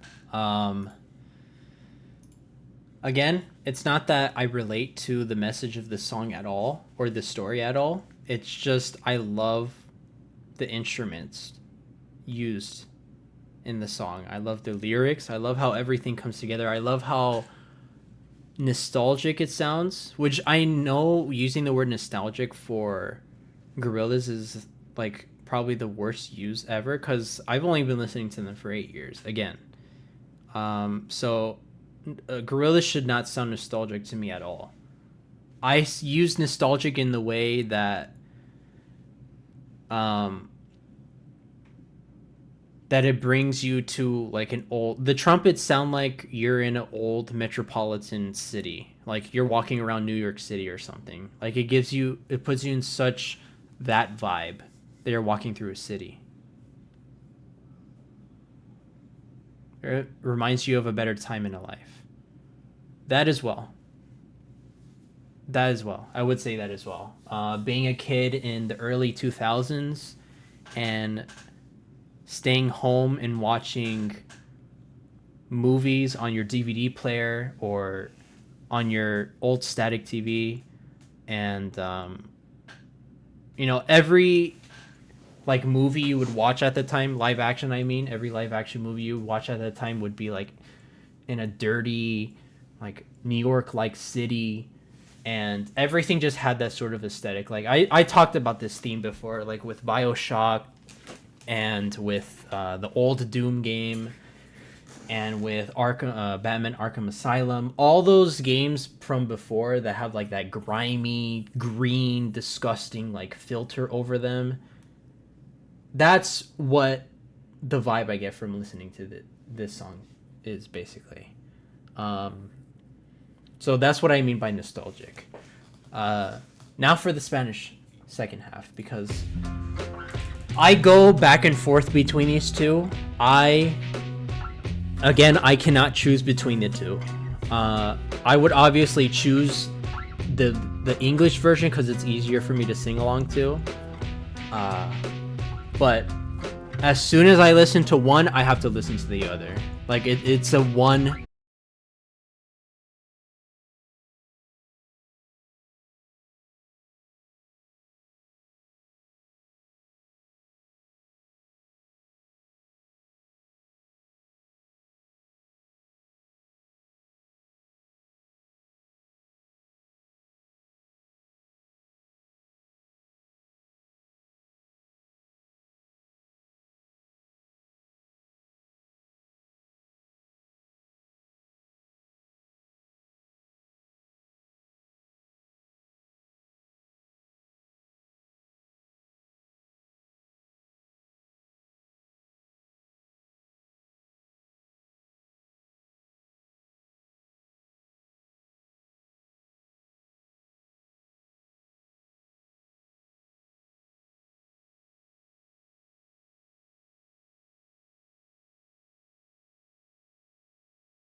Love it.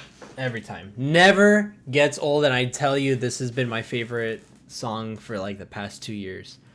Of theirs, of course. So yeah. I would say the Spanish version is better. So, where we're at right now, I also don't want to group them by album because that doesn't make any sense. Because if you group them by album, then just everything starts not making sense. So I left off at what, Dare? Is Dare better than 92-2000? Oh, I said I was gonna play each of the songs. Duh, I'm a dummy. Yeah. So next one is Tomorrow Comes Today, and I tell you, this one. I know I was talking about nostalgia, but this one especially.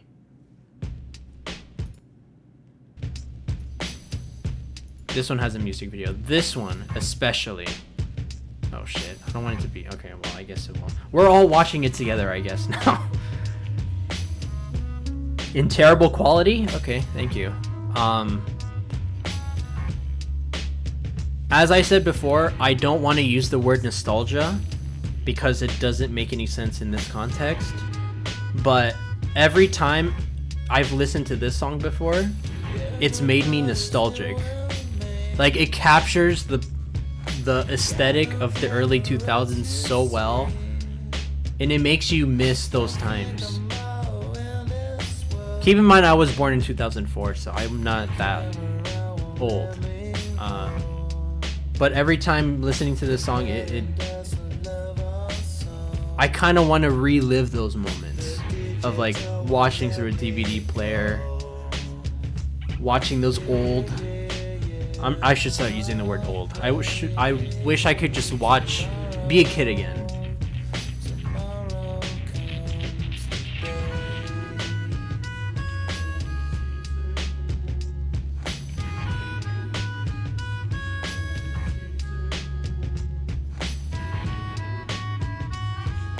And this music video isn't like the most groundbreaking, like crazy shit ever. It's just four silly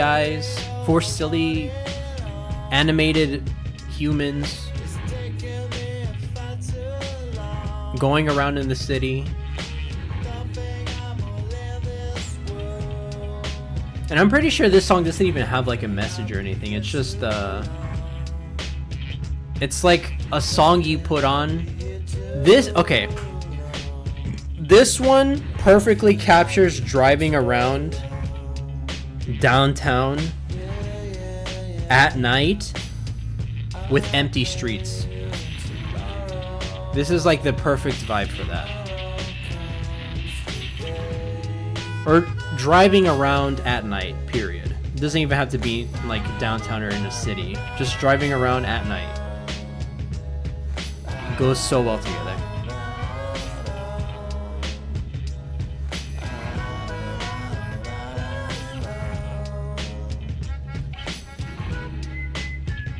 I can already see like the 10,000 copyright claims on the on this stream.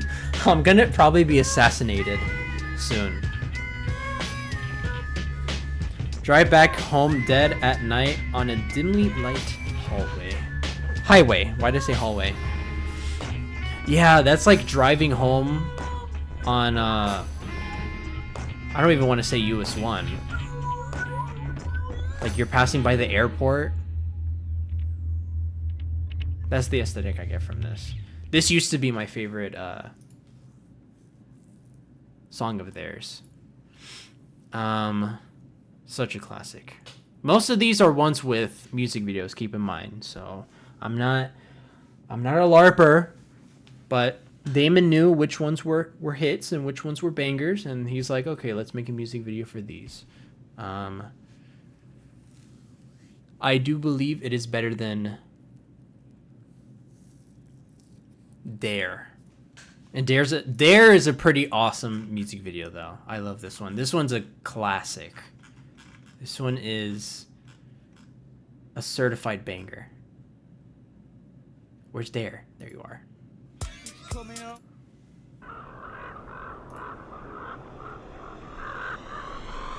This is This is just like perfect music to dance to.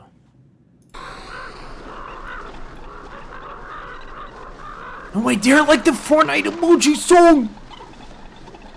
I can't believe they made a band off of the one from Fortnite.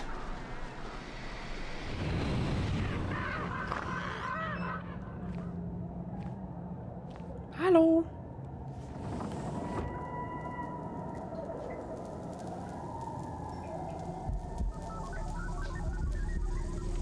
Hello.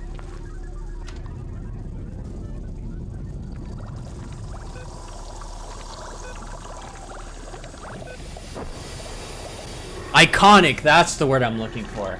This music video is so iconic.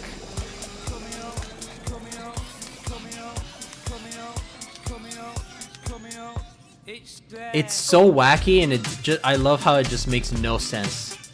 Like, why the fuck is there a head in this teenager's room? Nothing about this makes sense. Wait, when you think of Gorillaz, I feel like this is the one that... exactly, yes.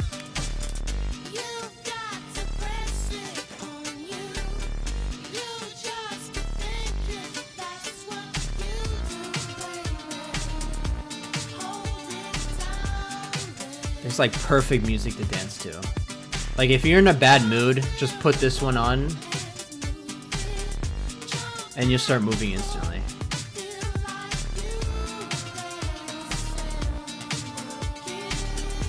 This is one of the music videos that made me a fan. I mean, not to say the other ones didn't make me fans, but the pure wackiness and stupidity and like the pure randomness from this music video is what made me a fan. It's like, I watched this and I was like, you know what? I could dig with this. I like this. It's either Dare of that one green guy or who's always in his underwear. Yeah, that's Murdoch.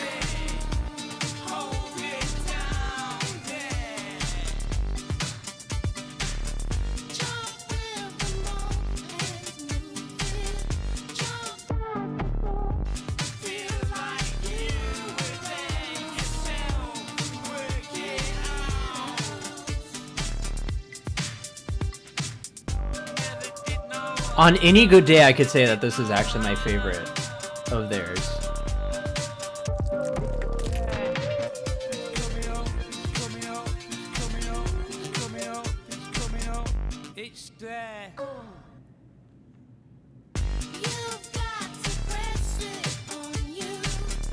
And I'm so glad that this one is this is the dance that got the Fortnite emo.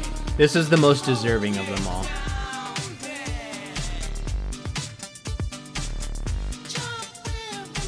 Goofy. Goofy is another word I was looking for.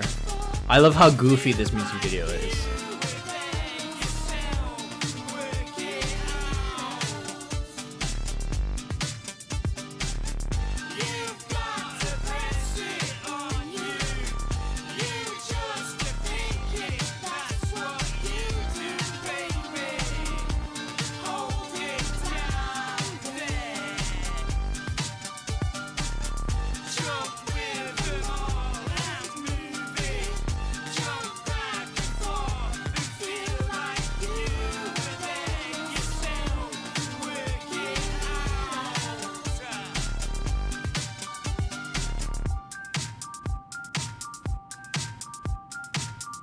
Really, this song represents Noodle in this era of Gorillaz in a way. Yeah, that makes sense. I feel like this Demon Days was more centered around Noodle than the rest of the albums. Oh, definitely. Definitely. Compared to the other albums, I would say Demon Days is Noodle's like Noodle, because I hate to say it, but most of the Gorillaz albums are centered around 2D or Murdoch, with only like one or two being around Noodle, and this is one of them being Noodle. So yeah, that does make sense. The Mountain, I was hoping. Oh shoot, the Mountain. Oh god, this is such a good one as well. The Mountain, when it was first announced, I was so hoping that it was going to be Russell centered, because Russell is the only one that's like I wouldn't say the only one, but Russell was the one out of the four in the band that was actually like possessed by somebody. He literally had a ghost inside of him, of his dead friend, by the way, and that would have been perfect for the album about death and the afterlife. And I hate that that's not what they did. They didn't go with that. They made it another noodle. Again, there's nothing wrong with this, but they just went ahead and went with another noodle centered album for the mountain, which is all right. But yeah, Dare is a certified banger. I do like Tomorrow Comes Today more than Dare though. 192000 is of course another beauty.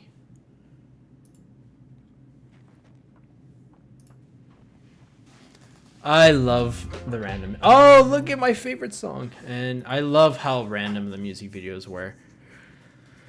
Oh, what a beauty. All right. 2000 banger. Banger, banger, banger. Then that brings us to Rhinestone Eyes, which unfortunately doesn't have an official music video. I mean, it does have a music video, but it doesn't have like a fully animated one. Did they put it on here though? No, they didn't. I'm gonna have to pull it up because it is worthy of being watched. I'm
Wrong website.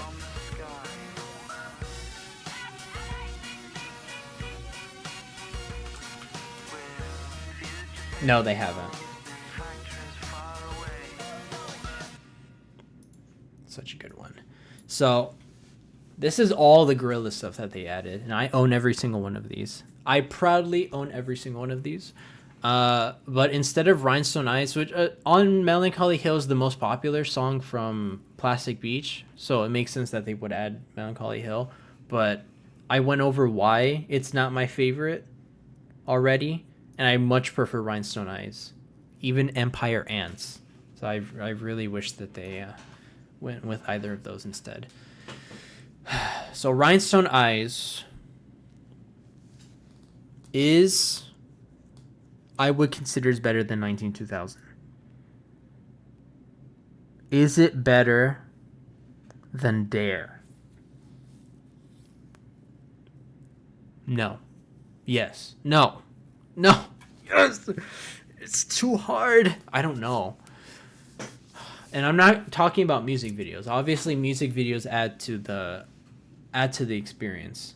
But I literally cannot decide. I'll come back to it. Do I even need to say Empire Ants? Empire Ants doesn't have an official music video, but I am going to play it because it is one of the most... It is probably the most...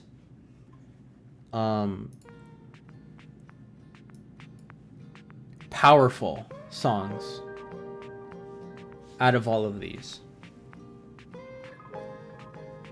And I can't accurately tell you if this was the longest one to be my favorite, but I'm pretty confident that I could say Empire Ants was my favorite for the longest out of all of these.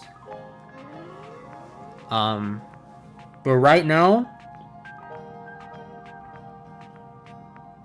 it is up here. I do think it's better than Dare in all of these.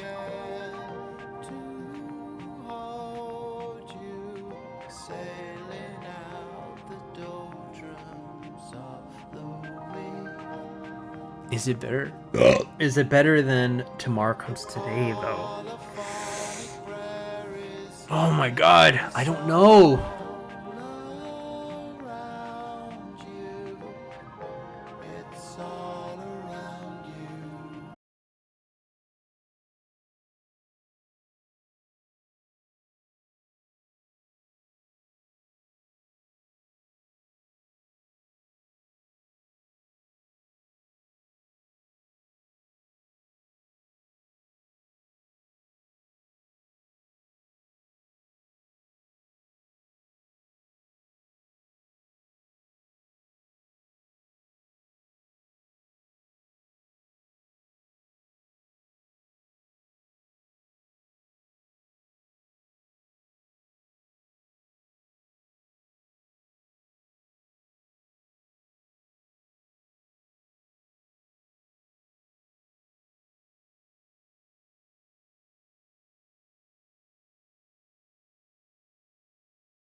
My favorite part of the song.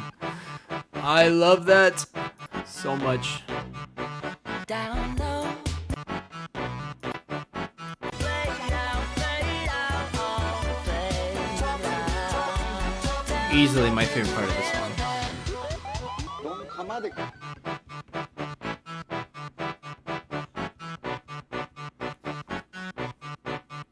I'm not sure how to pronounce this guy's name. I think it's Daly or Dally. But this guy's voice is just so good. Down low, we make up for the time you wasted. Come slowly, claim back the boy you left behind and close the white book, unplug the brain from the game. It's time to wipe out to the bar, get on the fame. The song is not the same when we're all played out, all played out. To see the memories all played out, all played out. The song is not the same when we're all played out,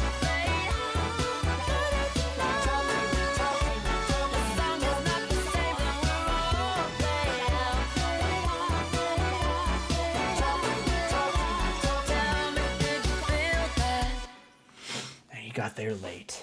Unbelievable. Can you rank FGTV songs? Yeah. All of them are shit. Alright. So where does that place Donkomatic? I think Donkomatic is, I want to say it's almost better than Dare, but that would be crazy. That would be insanely criminal. But you know what? I'm going to put it there because I do think it's better than Dare. So, dude, I think what makes Donkomatic so special to me is that I've been that it's only like a recent discovery. And keep in mind, what I mean by recent discovery, it's like 2 years. I've been listening to this song for almost 2 years. And the fact that it's never gotten old since then makes it special to me. So I do think it's better than Dare. Like I could, like Dare, you do not want to see me fully sing along to this in the car.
Yeah, they definitely lean too much into the 3D animation. They get a little carried away sometimes. Your camera quality is worse than Invincible's. You know what? That I agree with. That I could definitely agree with.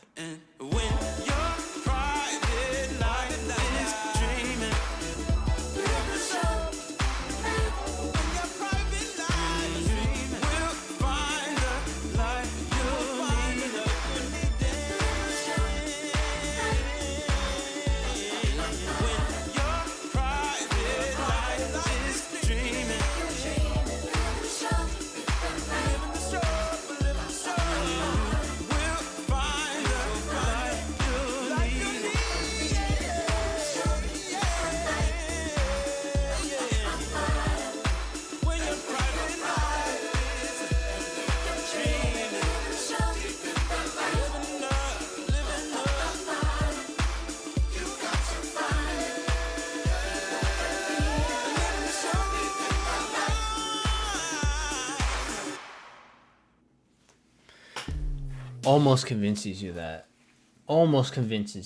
that Humans is a good album. I mean, it is a good album. Sorry, did that come out? Yeah, Strobe Light is amazing, but you know what? I think I'm gonna keep it here though. It is good, but I don't think it's better than these two or any of these really. It's just a good enough. It's good. It's just the best out of the entirety of Humans. Next. Oh, dude, do I even have to... Oh, my God. I'm gonna fanboy right now. Kansas, man. Okay, so the next three are Now Now songs, and none of them have music videos. So it's going to be a pure audio experience. So I already said what these next... I've talked about these three more than enough already. But I'm going to say again, I started listening to this album 2 months ago. Less than 2 months ago. Shortly after The Mountain released. And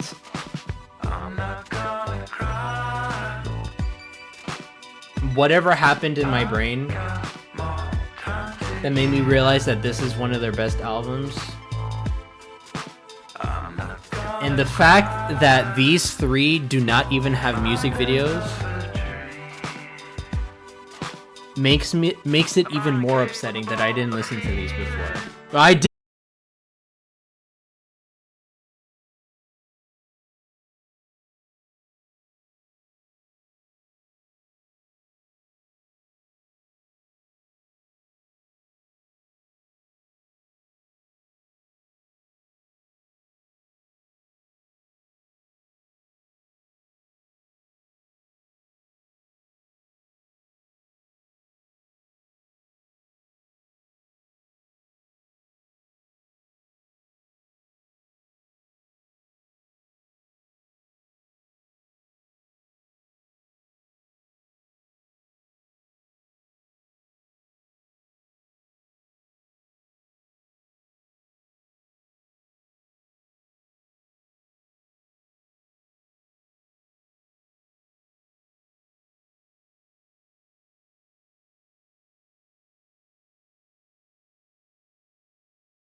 Oh my god.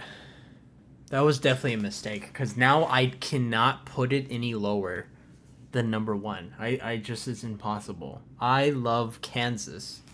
And not the state. I love the song so much. I don't know what it is. I don't know what the fuck it is. I cannot tell you. I said this before already, and I wish if I had a magic wand and I could wiggle it around, if I could wiggle my Jimmy and wiggle it around and think and say make one thing happen, I would have Kansas have a music video. I want that so bad. And I feel like I'm the only one in that boat as well. That's what makes it even better. That Kansas is so underrated. You know, like when you really like a song and you can barely find anybody else that thinks the same way about it. That's how I feel about Kansas. I barely see any Kansas love.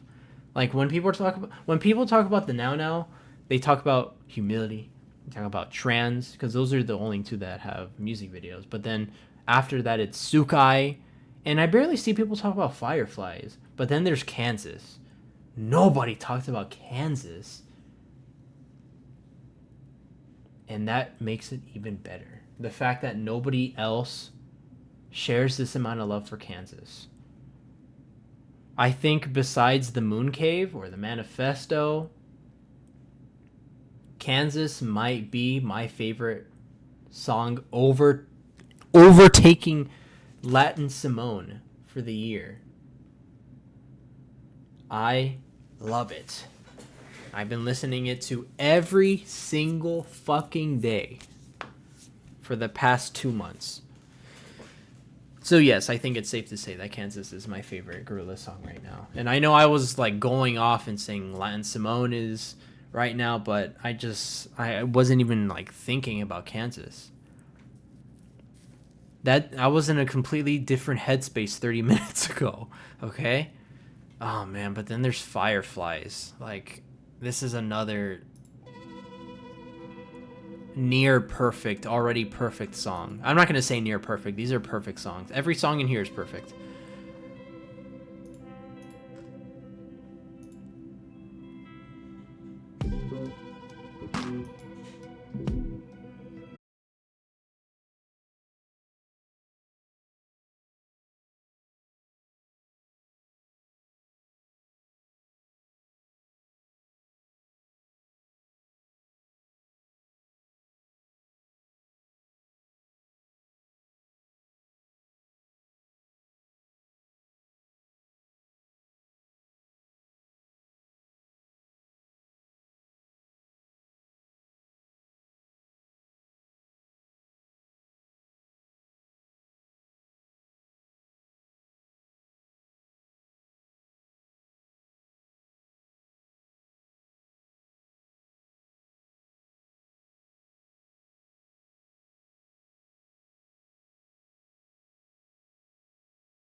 Dude, I don't know.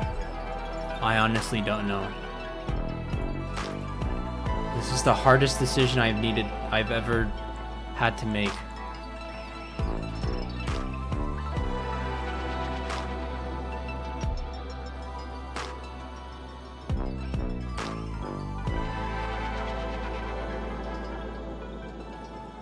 This is such a hard decision. Dude, I literally can't decide.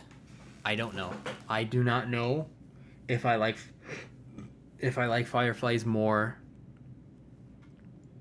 than Rhinestone Eyes. And I know there's a little bit of recency bias, and I know I said that recency bias doesn't apply to an album that's been out for 8 years.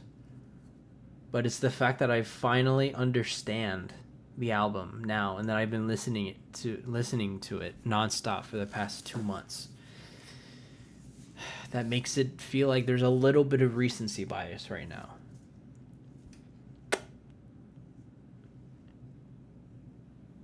I think I'm gonna leave it here because I don't know if I have it in me to put it better than Rhinestone Eyes.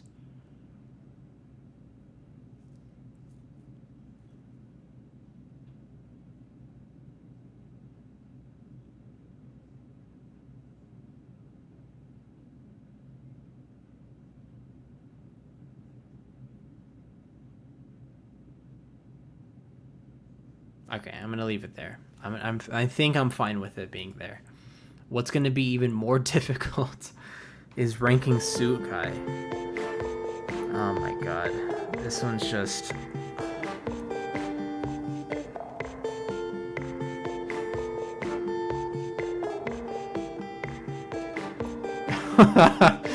Oh my god. I know I said I didn't want to rank by group, by album.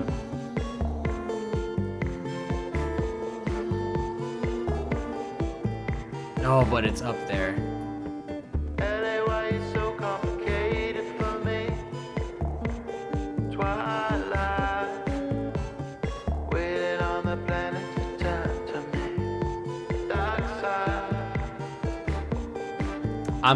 I think it's good there.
Literally a perfect song.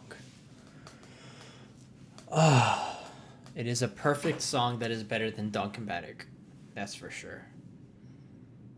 I can't bring it to myself to rank it to put it higher than Tomorrow Comes Today, because these I can't say that Tsukai is my favorite of the album, because that's obviously Kansas. Like, I could say Empire Ants was my favorite out of Plastic Beach. Lance Simone is my favorite out of both. I think it's just slightly above Duncanmatic. I love Kansas too much.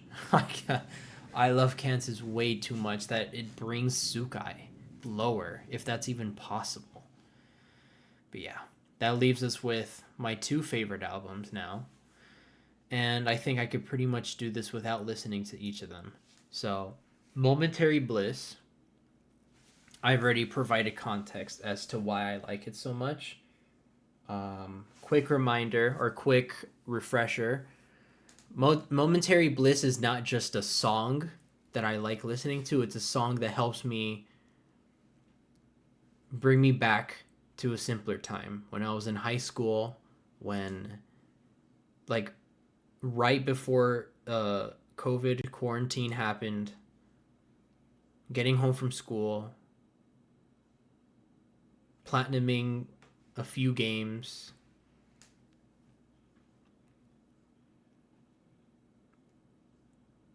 ...2020, man.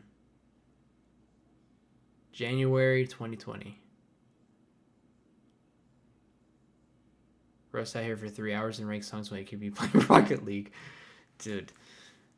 There are so many things I would do instead of playing Rocket League. Like, I rather spend 3 hours sitting butt ass naked on Lego pieces. The sharpest possible Lego pieces, and I'd rather be standing on that than play Rocket League.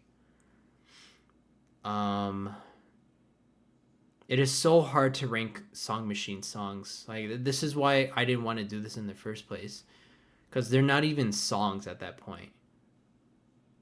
They're experiences, and that sounds so corny, but it's true. Yeah, do that next stream. Honestly, I might just do that because these people, Steelwool decided to not release the Steam VR version for Secret of the Mimic, so I guess I'll just not play it. I was gonna say something worse, but yeah. So Momentary Bliss, again, January. I'm trying to put you guys in my shoes. January 2020. First ever Gorillaz release. I don't know how to word it correctly. First ever Gorillaz album release that I'm able to follow. I'm just gonna leave it at that. This is 2 months before COVID, or this was a month before COVID. Well, actually, COVID was a thing like since October 2019, but dude, that's crazy. I forgot about that. I forgot I was literally in Las Vegas in December 2019. I was in Las Vegas and I was playing. Dude, this is insane lore. Nobody's gonna believe me when I say this, and I literally have no way to prove it either. But I was playing, valid tier list, my goat. Thank you. I was, damn it. What I was gonna say. Yeah, I was in Las Vegas in December of 2019, and I was playing Plague Inc. If you guys don't know what Plague Inc. is. I typed that horribly. Plague Inc., yeah. The mobile game where you spread diseases and try to literally end the world by creating the world's most deadly virus. I was playing this on my phone, and COVID was in the news, like, but it was only like in China at that time. And everybody thought at that time like, oh, it's just a temporary thing. It's like a new Ebola. Nothing's gonna happen from this. And so I'm like, just to be funny, let me name this disease COVID. Or no, we'd even call it COVID at the time. This is how I know that this was true. I named it Corona. That's what we called it at the time. It was Corona. And so I said, for shits and giggles, let me name this disease Corona.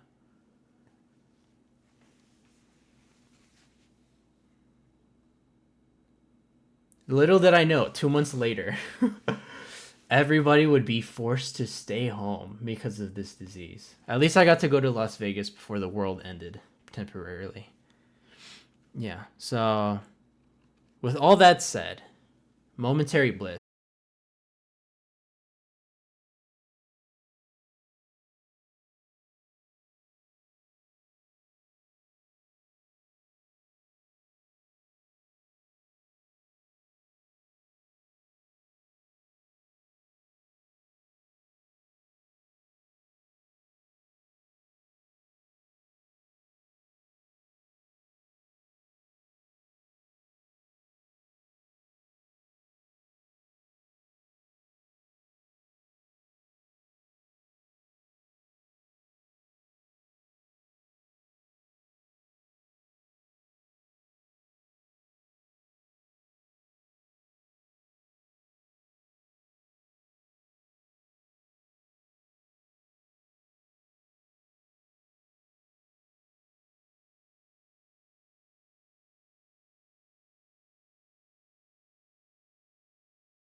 Sodden cake, typical. Oh, you need to change your face. You get insulted. It's such a waste. You know we could do so much better than this. Swimming in pools of momentary bliss, where you gotta buy the bounty, cause everybody take it. Meanwhile you keep on adding. I bet you gotta grow. It makes me sick to think you've been happy in your skin is where it fit. To think like popcorn plates, it just flickers. Set them, then it pumps, and withers your tongue. Each twist that you deserve. School dinners make me sick to think you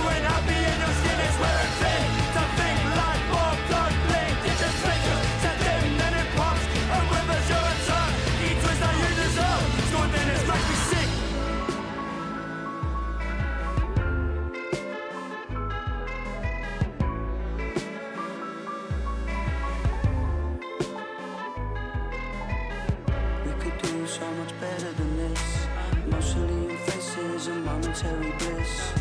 We could do so much better than this. Oh Rita, oh Rita, we could do so much better than this. Perfect little pictures of moments that we missed. We could do so much better than this. Oh Rita, oh Rita.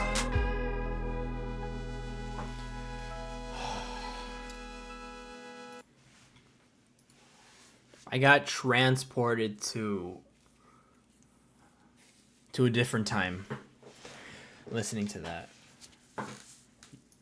You have no idea how many times I've watched that music video over and over and over and over again when it first came out. That first week, that first month actually, because they were releasing monthly. You have no idea.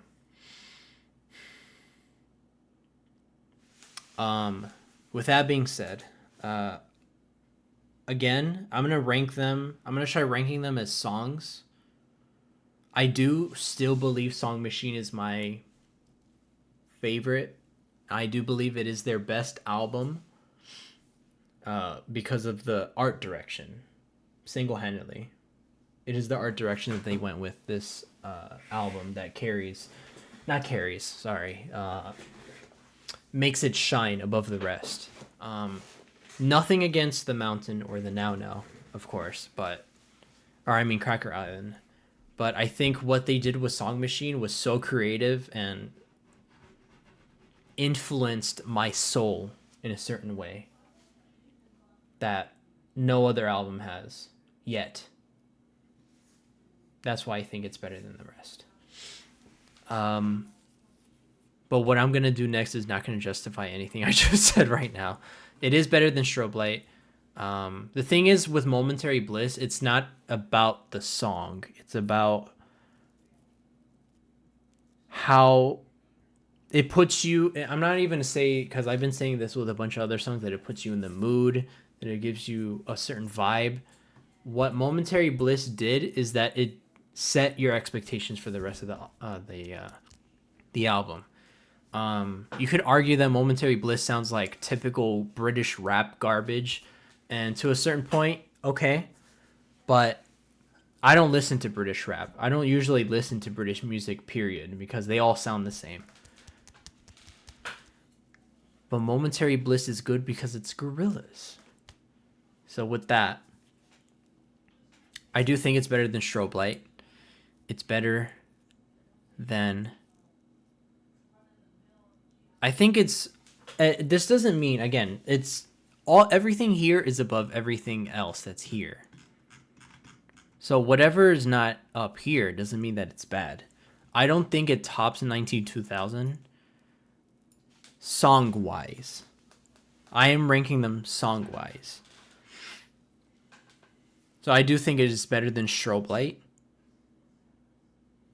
But that's about it. The rest of these are basically Mount Rushmore of Gorillaz songs. They're impossible to top. But we'll see with the mountain soon. Now for Aries. Aries is a really good one. I already know that Aries is better than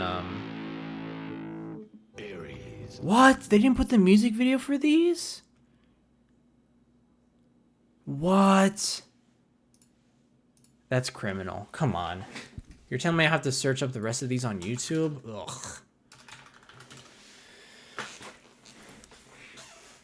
Every single one of these music videos are awesome. But I want to go down memory lane.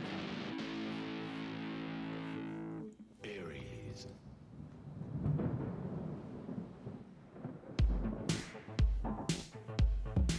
Yeah, better than Momentary Bliss.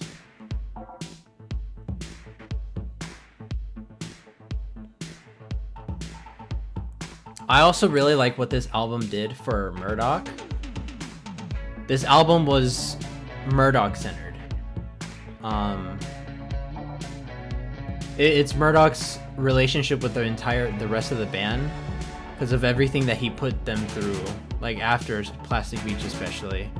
And I like what they did with Murdoch.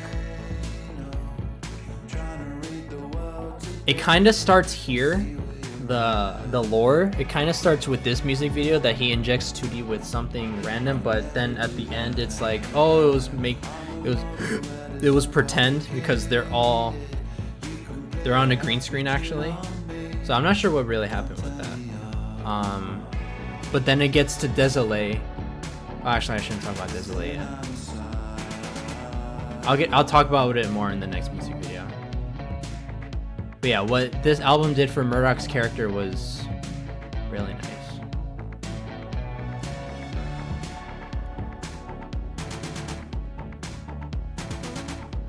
I'm standing on a beach in the distance, and even though you're far away, can you see my red Fonda. It's waiting to turn green, 'cause I feel so isolated without you. I can't play a happy tune on my own. So stay That little moment ruined like all the lore for this music video, by the way. So many people were pissed. Like, are you fucking kidding me? This is not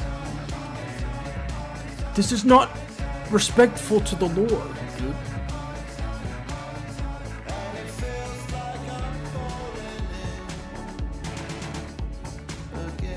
I kind of agree too. That little moment was kind of unnecessary. Could have had us. But you know what? It's character development for Murdoch, so it makes sense.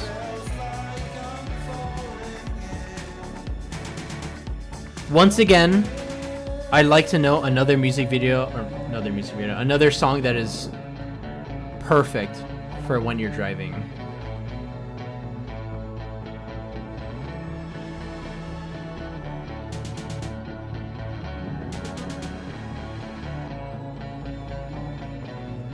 I'm seeing a common theme here, actually. Wait a minute. Every good Gorillaz song, every near perfect Gorillaz song that features a car in their music video is up there. What are they doing? What does that mean?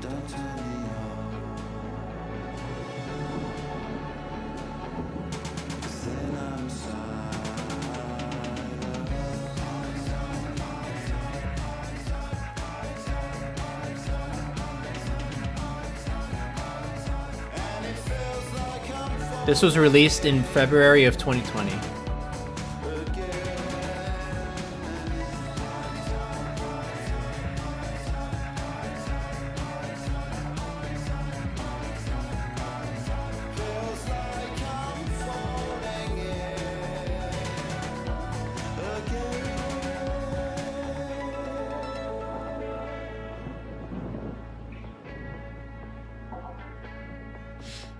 I remember there was so much speculation after Murdoch pulled out the needle. Like, everybody was speculating, oh, what?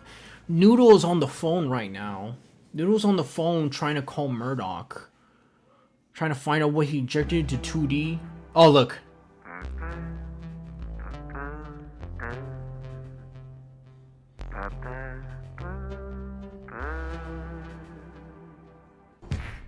Make sure you stay in, stay safe, and stay tuned.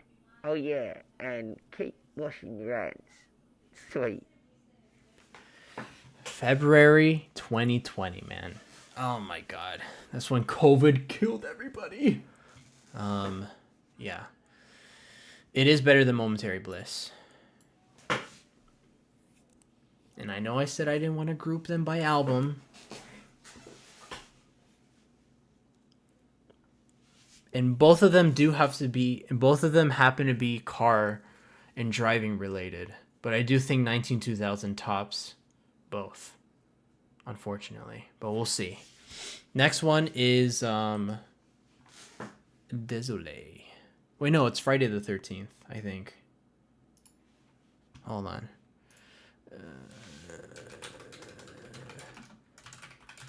What I don't like on Spotify is that they have Song Machine, but it's in the wrong order for whatever reason. Oh, my bad. Oh my god, I'm an idiot. I have my entire timeline wrong. So, the second song that came out was in February 2020. Was Désolé. Then Aries was in March. Oopsies. I had my timeline wrong. Yeah, I'm gonna have to. Someone is gonna kill me now. So this one, there's something about this certain release that makes it special to me. And out of all of Song Machine, this is definitely my favorite out of the entire album. And I can't tell you exactly why. It just, for some reason, this one hits especially hard. So with that said, it is better than Sukai. Yes. Désolé is better than Sukai, Donkomatic, Dare, and Rhinestone Eyes, and Fireflies, and 192000. And this is probably the highest a Song Machine song is going to go. Maybe we get to Pac-Man. We'll see. So that brings us to... Actually, that does bring us to Pac-Man now. So Pac-Man is... I hate to be skipping some of these, but... Wait, why is there 31 songs here? What the fuck? Oh, because of the bytes. So that brings us to Pac-Man, and I know I shouldn't have to explain myself for this one is also a certified banger. Every song in this album has a music video.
You know the cops lights flash. I had to clear my dash. I represent my flag. I gave the hood my last. Every full crumb minute, I had to change my image. The brain don't got limits. You think a meal mean winning? The pigs out here skinning. Your soul ain't authentic. You died and still ain't living.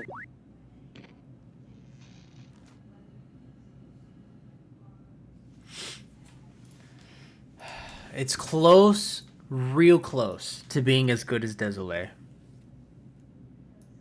Real close. I think I'm even considering putting it like right below Sukai. But I don't know. I don't know.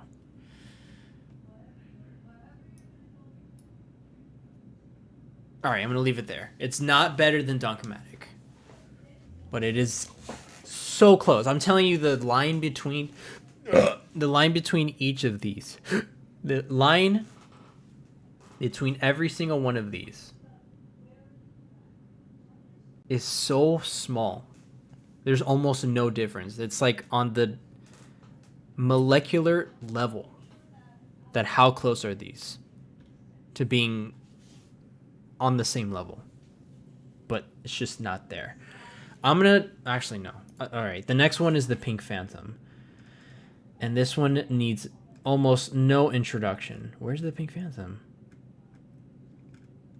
There you are. This is Elton John's feature debut on his first ever Gorillaz song, and it does not disappoint.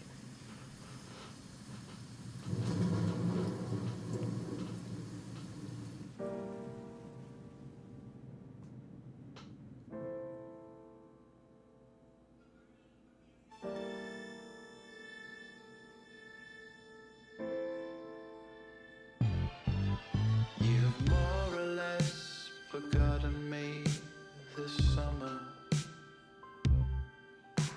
and I can't hide my disappointment.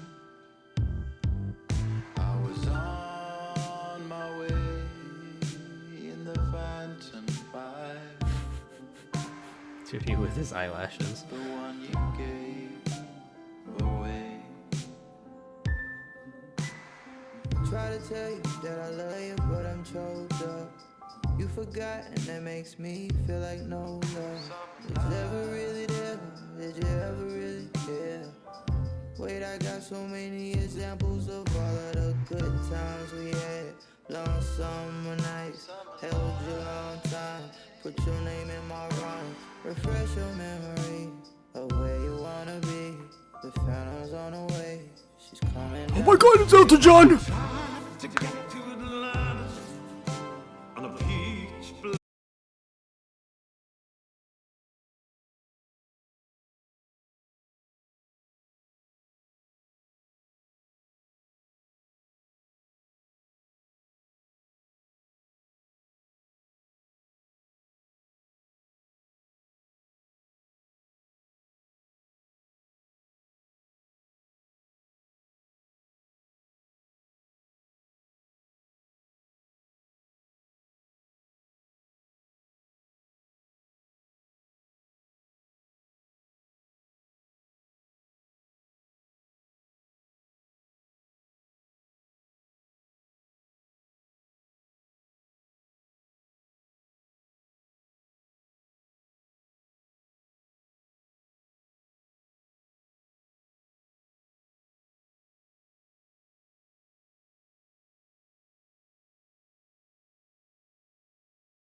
And that was it. That was the conclusion of Gorillaz' best album to date. And it is... I like it more than the Pink Phantom. I could say I like it more than Pink Phantom. But maybe not Fireflies. Do I?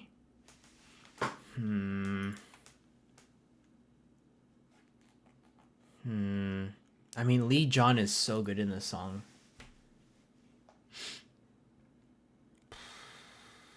Is he better than Fireflies? Portal to GTA 6? Probably.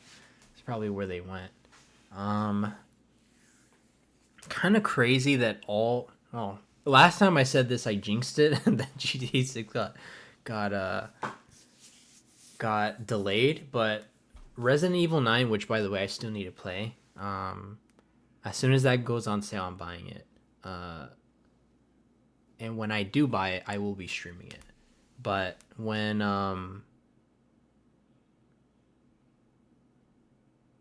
Last time I said this on stream, Resident Evil 9, new Gorillaz album, Gary's Mod 2, and GTA 6 all in the same year. And potentially Half-Life 3. This might be contender of like best years of all time of humanity. So I'm just saying, not my fault GTA 6 gets delayed. So I want to place the lost chord higher. See the video of output for the controller? Yeah. I want to get it so bad, but $100 is crazy. $100 for a controller that I don't even need. I mean, if it comes with a free copy of Half-Life 3, then, I mean, I'm on board. I mean, don't get me... I want it so bad. If I didn't already have this beauty of a controller, the 8-bit Do Ultimate 2 Pro 2, I forgot the name of it. If I didn't have this controller, I would have instantly got it. But I do think that the ergonomics of this thing is it's worth it. But $100 for something that that I definitely don't need. I shouldn't. I'm already spending enough money on Pogo. So the lost chord, I want to put it next to Rhinestone Eyes almost, because of how special it is. But maybe not higher than Rhinestone Eyes. Yeah, I'm gonna leave it at that. So that brings us to The Mountain. The last 3 songs in my top 20 Gorillaz' songs.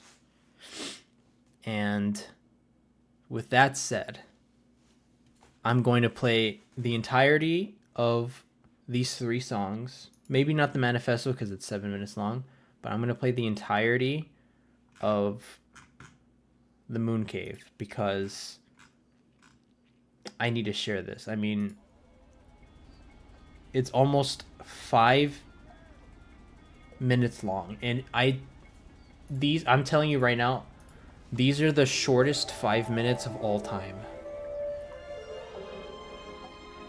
It starts off with strings. You already have me. As soon as you start off with strings,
I'ma let it ride, bet you I'ma like I've been a vibe, I'ma just, yeah, check it. Yo, I can tell a sky pick for profit. When I flow top, pick the topic. Is it hip hop? Is it gothic? Can it fit into the corner pocket? Is it hovering above the surface? Is the pain where the megahertz is? Where the mass is? Where the church is? Are the last days where the earth is? It's a movie, listen to me. They have given the permission to me to move like Mr. Halloumi. If I leave here, don't pursue me. Let me flow topic to topic. From the posh tip to the mosh pit, to the ghost watch and the folks clock and the most popular optics. Spread it all around from the small town to the empire's finna fall down. From the energy to bring the wall down, or the mothership gon' call down like Orson.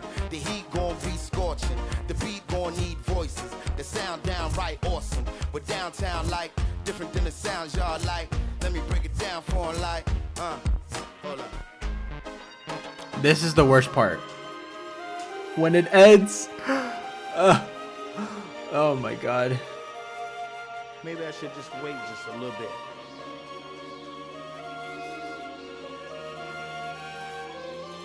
Forgetting bothers me.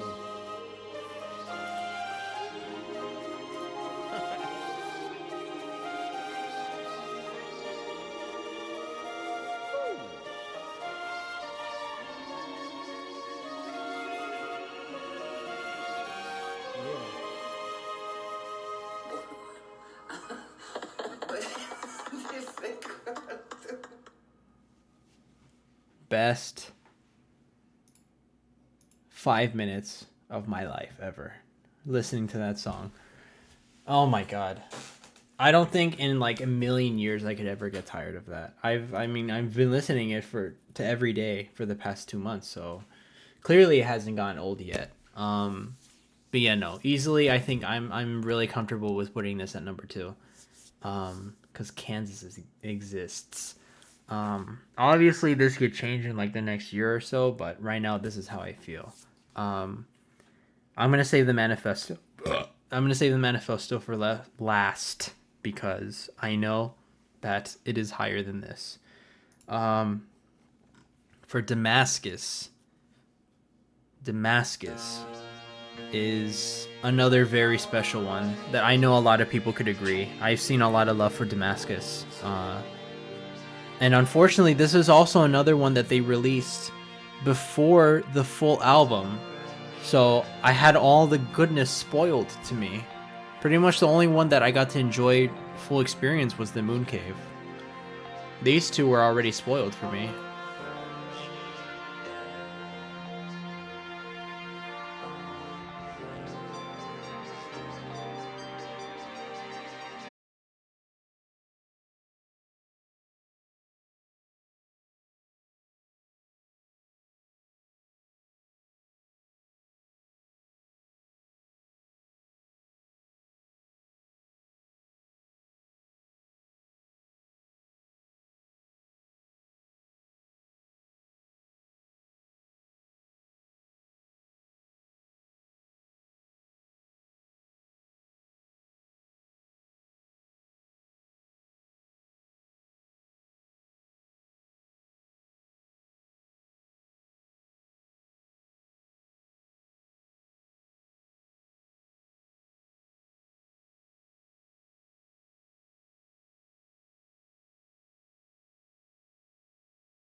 place you so. Suleiman in the place you know. Make 'em know everywhere you go. Top down on your radio. DA in the place you show. Dante in the place you go. Suleiman in the place you know.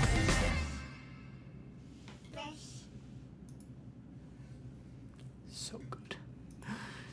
Oh my god, this album, man. I cannot describe it to you. I cannot describe it to anybody in words. You would have to scan my mind to experience how I feel for this album. It is so good. But not tier list so good. It is one of my favorites. I want to put it higher. I want to put Damascus higher, but I just know that because I just started listening to it 2 months ago,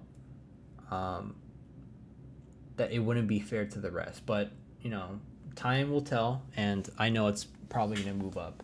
But man, the manifesto. I mean, the manifesto alone needs its own its own stream. I'm not kidding. Like I said before, I had the magic stripped away from me, because they released it before the full album. So I really wish there was an alternate universe where they kept the manifesto. Same thing with Damascus, by the way. But I really wish, especially for the manifesto, since it was like literally the halfway point of the album. I wish they didn't do that. I wish they didn't reveal it to us so soon. But yeah. I mean, how I couldn't help myself. I was gonna say, like, for the next album that releases of theirs, that they release singles that leads up to a big album, it's gonna be impossible to skip them. It's literally impossible. If they're releasing bangers like this nonchalantly, how must I resist? It's impossible. So that leaves me, it's 10 o'clock, that leaves me at the manifesto. I'm gonna keep it short and sweet, which means another 30 minutes, because this is easily my favorite track in the record. I already talked about it, but I must repeat myself. The manifesto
Go. There you go. Ha, ha. Ya, entro rompiendo la puerta. Acá no tenemos miedo, le estamos pegando la vuelta. Paso portales, portales que matan mortales. Con tales que el mundo revienta. Ti, tiembla la placa tectónica. Suena la armónica, rinden la cuenta. Te reúno, te saca la venda. Pa' que veas que la realidad no está en venta. ¡Pum!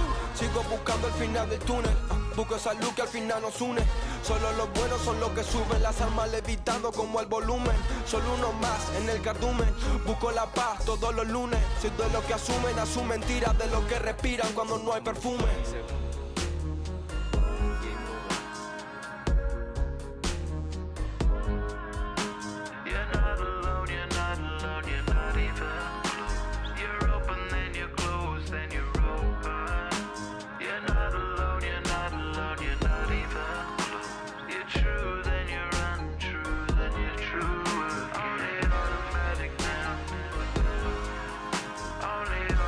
It's a little off sync.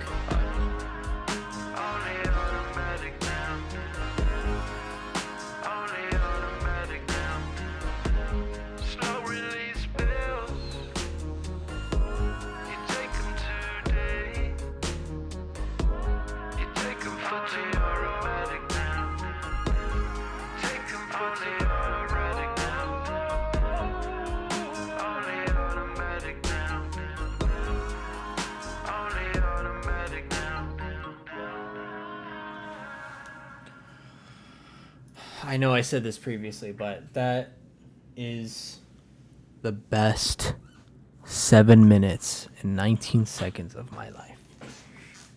And I could repeat it forever and ever until I die, which is the best part. Songs like these, like this, is what makes you like music. This is what makes you love music. This is what makes you want to get up today. Legit, this entire album, well, I'm saying that this is the kind of stuff that makes you want to go places. When I tell you September, I'm going to ascend. When they come here to Miami, I am going to ascend. I'm going to like become a different person. I'm like going to change colors. I'm going to like turn blue in a good way. I'm going to ascend. I'm going to turn into a different human being. September 17th, I swear. Oh my god. There's not enough words. I'm not in the correct headspace to even describe this song correctly to you guys right now. But all I can do right now is place it right there. I would put it number 1, but I already know that I'm going to change probably most of this as soon as I end stream. Because I like changing my mind. But I'm pretty happy with this final ranking. So, that is it. We're not talking about these potential bonus tracks to release in the next year or so. But when it comes to every single Gorillaz song ever mostly released in the year of 2026, this is my current standing, my current ranking of every single one. This is my top 20. These are songs that I consider almost perfect. There are a few things I would change about them to make them, my favorites, but they are never skipped anyway, just like, favorites, obviously. But yeah, Jam are songs that I do look forward to listening to, but they're not something that I can completely sing along to. There's just, a lot of things that are hindering it from being constant replays, if that makes sense. In playlists are just songs that I've added to the playlist that I like how they sound, but it never goes further than that. There's potential for them to move up in the future, but they're just in the playlist for now, and that's it. No Comment are songs that either I don't have an opinion on yet, or songs that I have given chances that I can't really, that I feel like wouldn't make sense. Not rateable. That's self-explanatory. These are usually like intros or interludes or like closers, or bonus tracks. And the worst obviously is the worst. So yeah, that is it. I'm done. 3 streams worth of talking about my favorite band in the entire world. It was very fun. I've been planning this stream for over like 3 years, by the way.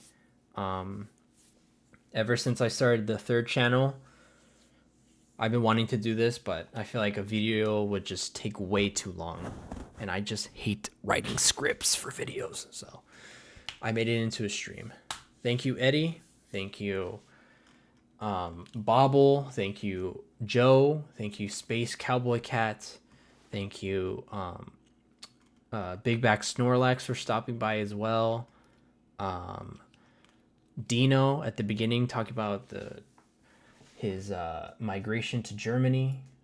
And thank you most of all to anybody watching in the future that cares about my opinion on any of this. If this somehow manages to survive copyright claim hell. But that is it from me tonight. And good night.